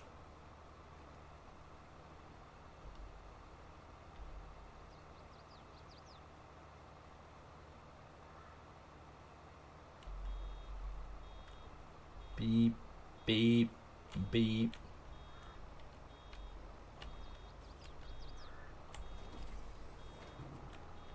I talked to my cousin last night. I was feeling like crap last night, but talked to him anyways. He came over for a drink and found out some information and stuff. We got talking about land and stuff like that. You know, wasn't that long ago that fields around here were selling for about 4,000 an acre. Some of them people were buying all the way up to 6,000 an acre because, well, it's getting hard to find good land, right? And he says, I don't know what twilight zone we went through, but he says, you know, there was once upon a time that we were going, oh man, $6,000 an acre. That's awesome if I could get that for my field, right? And he says, you know what? He bought a quarter section of land for $1,500 an acre. That he says, and the farmer tickled pink. He goes, I don't know what time warp we went through, but he says, oh, it's good land at $1,500, and he says, no. And he says people were just poking their noses up, going, no, that's too much money to spend now. It's like, really?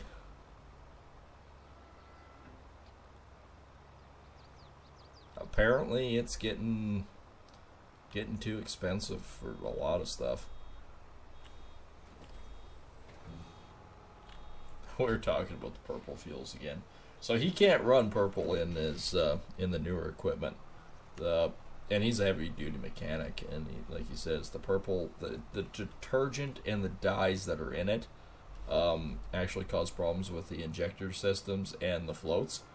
So he says it's actually quite garbage. But we have the carbon tax, right? He says, okay, as a farmer, you're exempt from paying carbon tax on purple fuels. And he says, but you're not with clear. No, okay, there's a problem there.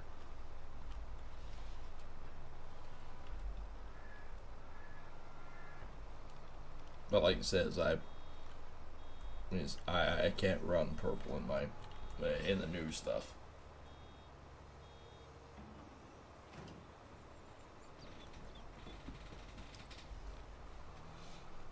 But I tell you, he was telling me some of the numbers on stuff, and it's insane. Like, it truly is. I can't believe the numbers of what it costs for a farm nowadays. Mind you, he is a big farm. I'm not going to sugarcoat it. His is a good sized farm. Well, 1 to 3. But yeah, I know it's absolutely insane. I am so happy that I don't own and operate a farm. Like he says, you know, if you farm, say, 20 to 25,000 acres, which is a good sized farm, like he says, all you're dealing with is bigger numbers. You need more expensive equipment. You need to pay more for insurance. You need to pay more for fuel and more for maintenance. And he says, at the end of the day, you're still not making any more than the mom and pop that has 2 sections. And he says, all you're doing is playing with bigger numbers. That's it. I said, yeah, and you're still not making any more. And he says, no, not really. And he says, with the freaking government, he says, basically, nowadays, as a big farmer, if you break even, you're doing good. Are you making a living? No, not really, but you're breaking even. Which is just, in my mind, sad. Really, really sad.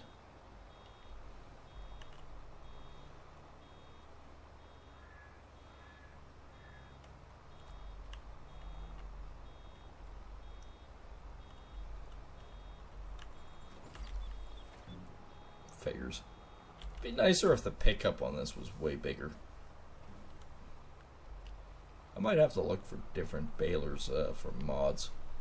It's one thing I haven't actually really delved into much is the mods for balers.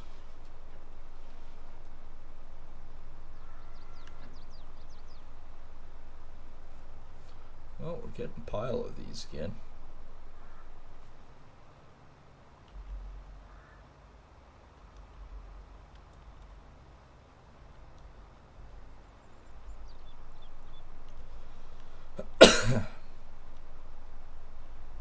Now we're getting closer to the end of the night.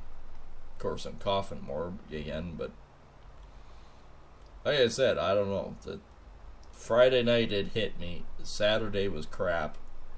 Today was crap for the morning part, but then I started feeling better in the afternoon. And actually, even right now, I'm not feeling too bad. Yeah, I'm coughing a little bit. I'm horking up fur balls, but other than that, I feel fine. You know, I have a problem with this baler. Backing up straight with it is the problem.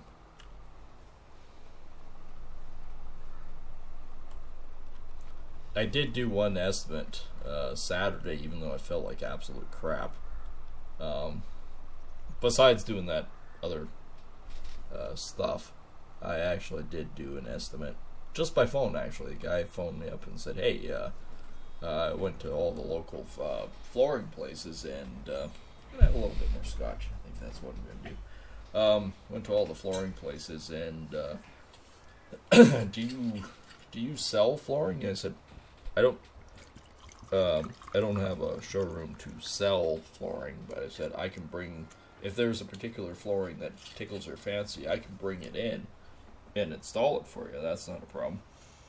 And then he says, okay, well, we have a very particular one that the wife really likes. I went, yeah, okay. Tell me what it is, and I will talk to my wholesaler and see if I can get it in for you. And he told me it, and I went, well, hang on, let me just take a look. I said, if it's on their website, that means they have it in stock. So, boop, boop, boop, boop, boop, boop. Went through it and went, yeah, they do. I said, what's the price point that you're looking at with this stuff?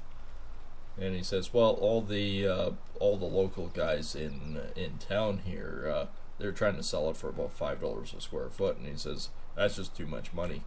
He says, but the wife really likes it, so we're in sort of a bind. Do I pay the $5 a square foot that this stuff cost? And I went, okay, there's a problem here. And he goes, what do you mean? I said, my wholesale price is one thing. I said, but the other side to this is of how much markup they must be making on this stuff. And he goes, well, what do you mean? I said, even if I gave you a 20% markup, this flooring is only going to cost you like $2.90 a square foot. He goes, are you kidding me? I went, no, unfortunately not. I said, so as easy calculation, let's say $3 a square foot. And these other guys want to charge you what? It was like, one guy was $4.50 a square foot, one guy was over $5. But that's insane. The markup must be absolutely insane. And I said, I did 20%, so it covers the GST and the shipping. Because you got to think of that stuff too. And he goes, okay, so what do you charge to install? And I said, $2.50 a square. I said, and that covers all the expense of saw blades and everything else.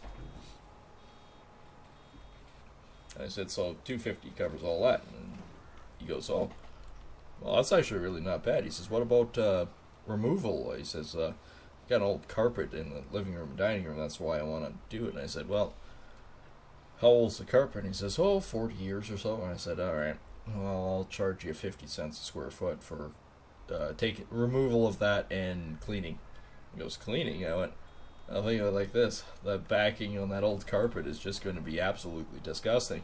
I said, you definitely want me to clean that before putting new flooring down. And he goes, oh, no, that's a fair point. So I on the phone, I roughly made a quote for him, and he goes, this is awesome. He says, and all these other flooring companies, he says, man, they gouge and screw and everything else. I said, most of them actually do good work. I said, but I honestly don't understand where they come up with the numbers. And I didn't even cut myself short or anything on it. Like, when I say $2.90,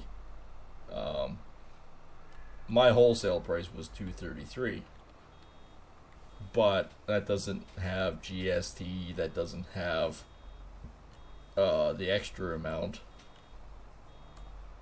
So when I say 20% markup, that also covers my cut. So say you have a room that's 400 square feet. I will add another 25 to 30 square feet on top of that. Two main reasons behind that. One, in case there's damaged product that comes, you're still covered to do the job regardless if the material's damaged or in shipping and whatnot. But two, kind of more important one to that, is you have cuts. No matter what, you have cuts. You have some wastage. But typically, on a good day, you might only have about 10% wastage. And that's being generous on a big job. I'm the kind of guy that I try my damnedest to have less than 5% wastage.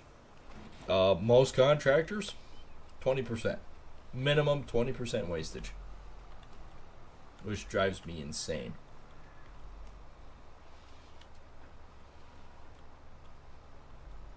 But yeah, no, the client was really happy with the price and goes, I'm going to talk to the wife and that.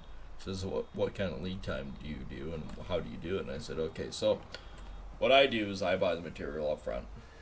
Everything that I figure that I need. I said, I'll come in, take a look, do double check with the measurements and all that. Not that I don't trust your measurements, but he goes, no, I get you. Double check everything. And I said, yeah. Material typically takes 2 weeks to get here. On average. So it's easier to say 2 weeks than if it takes like a week. No big deals. I said, so when it comes, I come in, they deliver it to the front door, I bring it in. I said, typically I want it in the house for at least a week before I come and install. And he goes, yeah, okay. He says, any particular reason with that? Like, does it have to be in the house or could it be in the garage? I said, is the garage heated? He goes, no. I said, no, it has to be in the house. I said, for the joints not to separate and everything else, it's got to be climatized to your house, the temperature of your house. So if it's in your house for about a week, it should be climatized. Then I can come in, we can do all the installation of it. I said, any registers? And he goes, yeah, there's 2 registers in it. I said, okay. I typically charge $25 a register to make them. And yes, I make them up. If it's vinyl flooring or even laminate, I make my own registers. And inset them. And when I say inset, you just use a couple little, not very much, you just need a couple little shots of silicone. And then I use a colored silicone to match the flooring color around it. That way it blends nice. And that way it looks more professional and finished. Now, if you ever need to clean your registers and whatnot, it's real simple. You just take a utility knife, cut out the silicone around the outside, take a screwdriver and pop it out. And you're done. No issues.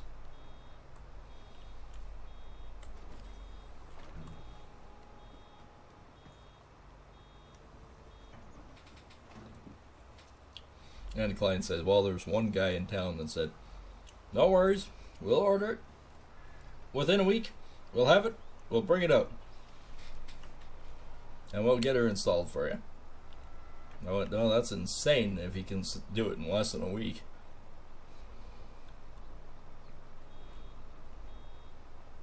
But he was also the one that was over $5 a square foot, and it's like, just for the material. He was also the same guy that also wanted to charge $5 a square foot.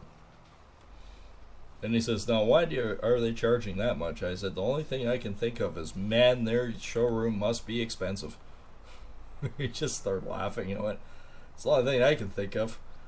Why the hell else would you be doing it like that, right? It's like, are you making that much an extra as a profit to cover expenses? Like, what the hell? And he says, so on say a hypothetical 400 square feet, we would spend a day cutting it up and pulling it out, cleaning, doing all the cleanup and everything. So it's clean slate. We'll check to make sure the floor is level and adequate. If it isn't, we'll do the patch coat one day, make sure it's all nice and neat and clean and whatnot. And then the next day lay it. And if it requires, like I told them to, I said, it depends. With carpets, sometimes you can get away with not having to remove the trim, and you can float it underneath, and it's about the right. Ooh, Norse Market has a deal on. A lot of times you can float it underneath, and sometimes, depending on how they install it, you might be able to just gently push the trim down without any issues. I said, if I determine that your trim is too hard to push down and get finished right, I said we might end up taking the trim off and then reinstalling it and finishing it. I said, yes, that's an extra expense. It costs a bit, but if you want us to do it, we'll do it for you. So, yeah, they're quite happy with it. And he says, man, I'm really happy that we looked through the newspaper, and that's why I said earlier in the stream that the one thing that stresses me out is, okay, now we're moving inside, we gotta do the round of advertising, which costs money and everything else, but you gotta do it. You really do. You gotta do it.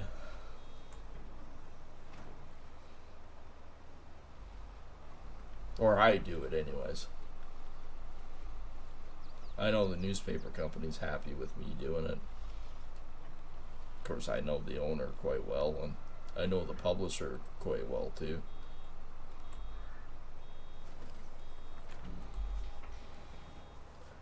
So yeah, no, that one might be a fun job.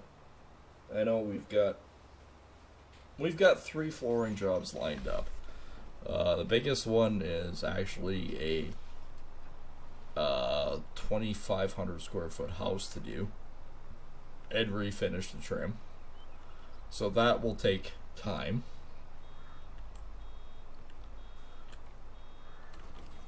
But even 2,500 square foot house, top and bottom, pull up carpet, refinish the floors like all new vinyl plank.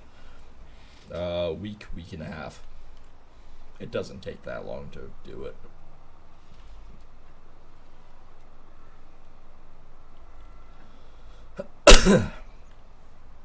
And the client on that one has a lot of extras that they want us to take a look at too. So again, it's not a problem. When we're there, whatever extras, just make sure you have a list, and we'll tackle it as fast as we can just to get her done. Extra work's extra work, and yeah, I'll bill them out for the extra work and just to get her done and do all that stuff.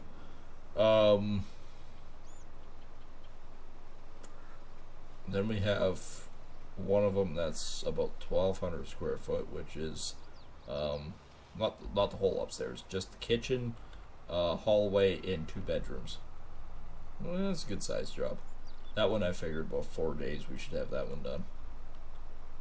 And don't have to worry about the trim. The client's he wants to knock it off and redo the trim anyways, and he's doing it, so that's not an issue. Like he says, he can putter doing the trim. What he can't do, in his, as he put it, his advanced age, he can't get up and down off the floor to do the flooring. I said, hey, you know what? I get it. I had a knee operation. I have custom knee pads, alright?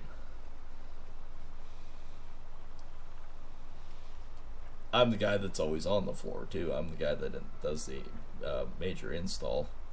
My employee, the main employee, he does a lot of the fine cuts, and he's super fussy on it, so it works out in the end. Like, I mean, he is super fussy. He makes sure that he actually makes sure the cuts are within like 3/16 of an inch from the outside edge. Like, they're not tight against the wall, but they're still tight. And I know everyone always says, well, it's a floating floor. Yeah, the concept of floating floor is nice, but as soon as you go to nail the, flooring down on the edges, gluing it, and all the other stuff, yeah, no, it's not really in the end. Especially when you glue down the registers, right?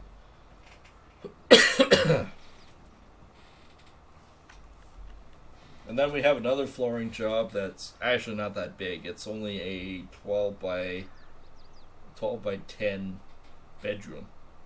And that's actually laminate. The client really likes laminate flooring, and I said, you know what, that's fine. Whatever you like, it's not an issue. I'll put down laminate for you. And he says, well, what would you charge? And I know this guy is on a very, very tight budget. And he's a really great guy, but he is, I want to peg him about 79, 80 years old, somewhere around there. So, like, he is up there, right? He's still living on his own, which is a huge positive. Health-wise, he's pretty good.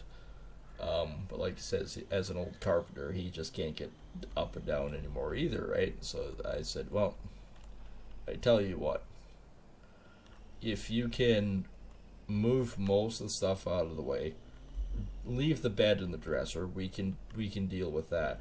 You move all the rugs and everything else out of our way and everything else, I'll give you a deal at $1.50 a square foot for install. And he says, yeah, I can even remove the old rug myself. He says, that's not a problem. I can putter and do that. But, yeah, if you could do that. And I said, yeah, no problem. I can, like I said, $1.50 a square foot, we'll install that for you. Again, you know the client's on a tight budget. He's living on his own. So, I don't know. I guess I'm one of the honest contractors left out there, because knowing that, it's not like, okay, well, I'm going to gouge and screw this guy, right? He's a retiree. He's got money. Well, unfortunately, most of them don't.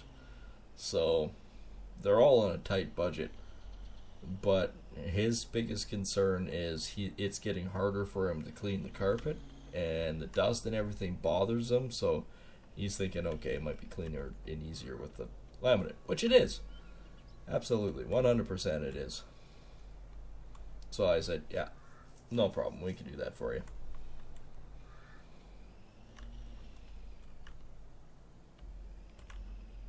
Like I said, most of them I charge about $250 for laminate and final plank floor to lay. But when it comes to people tight on a budget and that, no, I don't gouge and screw. I still have to charge enough to break even and make some sort of living on it, right? And enough to pay my employee. But at the end of the day, I still can't honestly charge somebody that's in need. I can't charge full price. Don't get me wrong, I have contracts with a disability company and stuff like that. Yeah, they pay me full price. And usually up front it's like, okay, you're doing the job, here's what it cost, bam, here, we'll just pay in full right away, do the job. It's like, yep, okay. Send us pictures when it's done. And the report. When I say the report, because if I'm doing it that way, it's usually through the province, and I pull the proper permits, I get the proper inspection report done. That's third party, so then it's not biased or opinionated, and then that's all done and whatnot. Then it's all certified. Like, we do it the right way. The last one, that handy ramp that we did, that was the same case in that one. It's like, okay, make a quote. I put the quote in, did the bid, sent it in. They said, man, this looks great. when can you do it? And then I said, well, probably not going to get to it till October. Yeah, that's fine. When you're ready, we'll send it over. Okay, no problem. Sent it over, bought the material, got to the job site, did all the work. Turned out great. Like, honestly, a handicap ramp that has only a 3/16 of an inch drop per foot. I mean, that's ideal. You can't get better than that. That is solid. Plus, we put that anti-slip coating on. I did that for peace of mind. I didn't do that for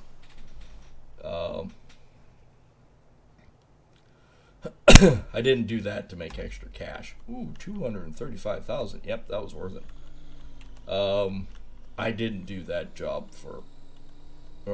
do the coating for extra cash. I knew clients were tight on a budget, and I knew that the province has a fine line on that stuff. But the province, she made a message to him and said, hey, you know, the original plan was just plywood. The contractor mentioned that it's too slippery. He's not satisfied with it, so he put a non-slip coating on. I got a phone call the next day from the province saying, hey, you put a non-slip coating on this ramp? I said, yeah, I didn't feel comfortable with it. And they said, well, how much did it cost? And I told them, and they went, no problem. We'll reimburse you for that amount.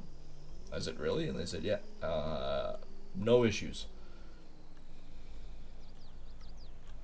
Because no matter what, I was prepared to eat the cost. Just because in peace of mind, I know that it was the right call, and that knowing that the ramp was safe.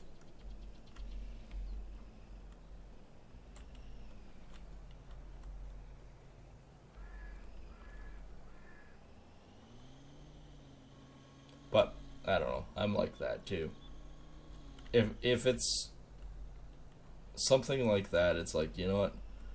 I could charge a lot more for it, but I don't. I try to do a lot of work with a lot of people.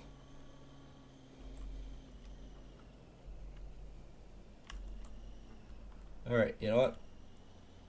Since I know that, I was gonna say, since I know that we have it, but we're so close as it is. We're done here. I'm going to cash this one in as I fly off the fucking handle over here. We're gonna collect that one, and we're done. $46,000. That's beautiful. So we actually ended up making a pretty substantial amount. Yeah, 443 in the good. 399,000 for Bales so far.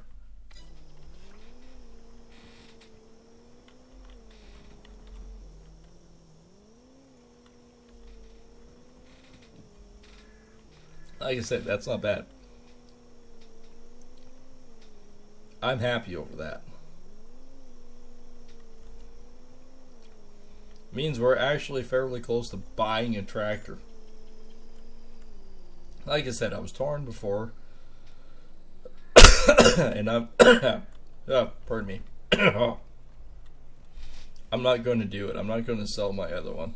The one that's attached to the baler right now, I'm not getting rid of. It is useful for doing the baling and stuff like that. I can't justify getting rid of it. Nor can I justify getting rid of my my tractor with the forks with the loader attachment. I can't justify getting rid of that one either.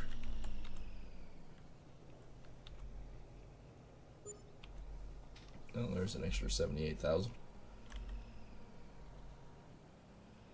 Alright, I can haul this guy home.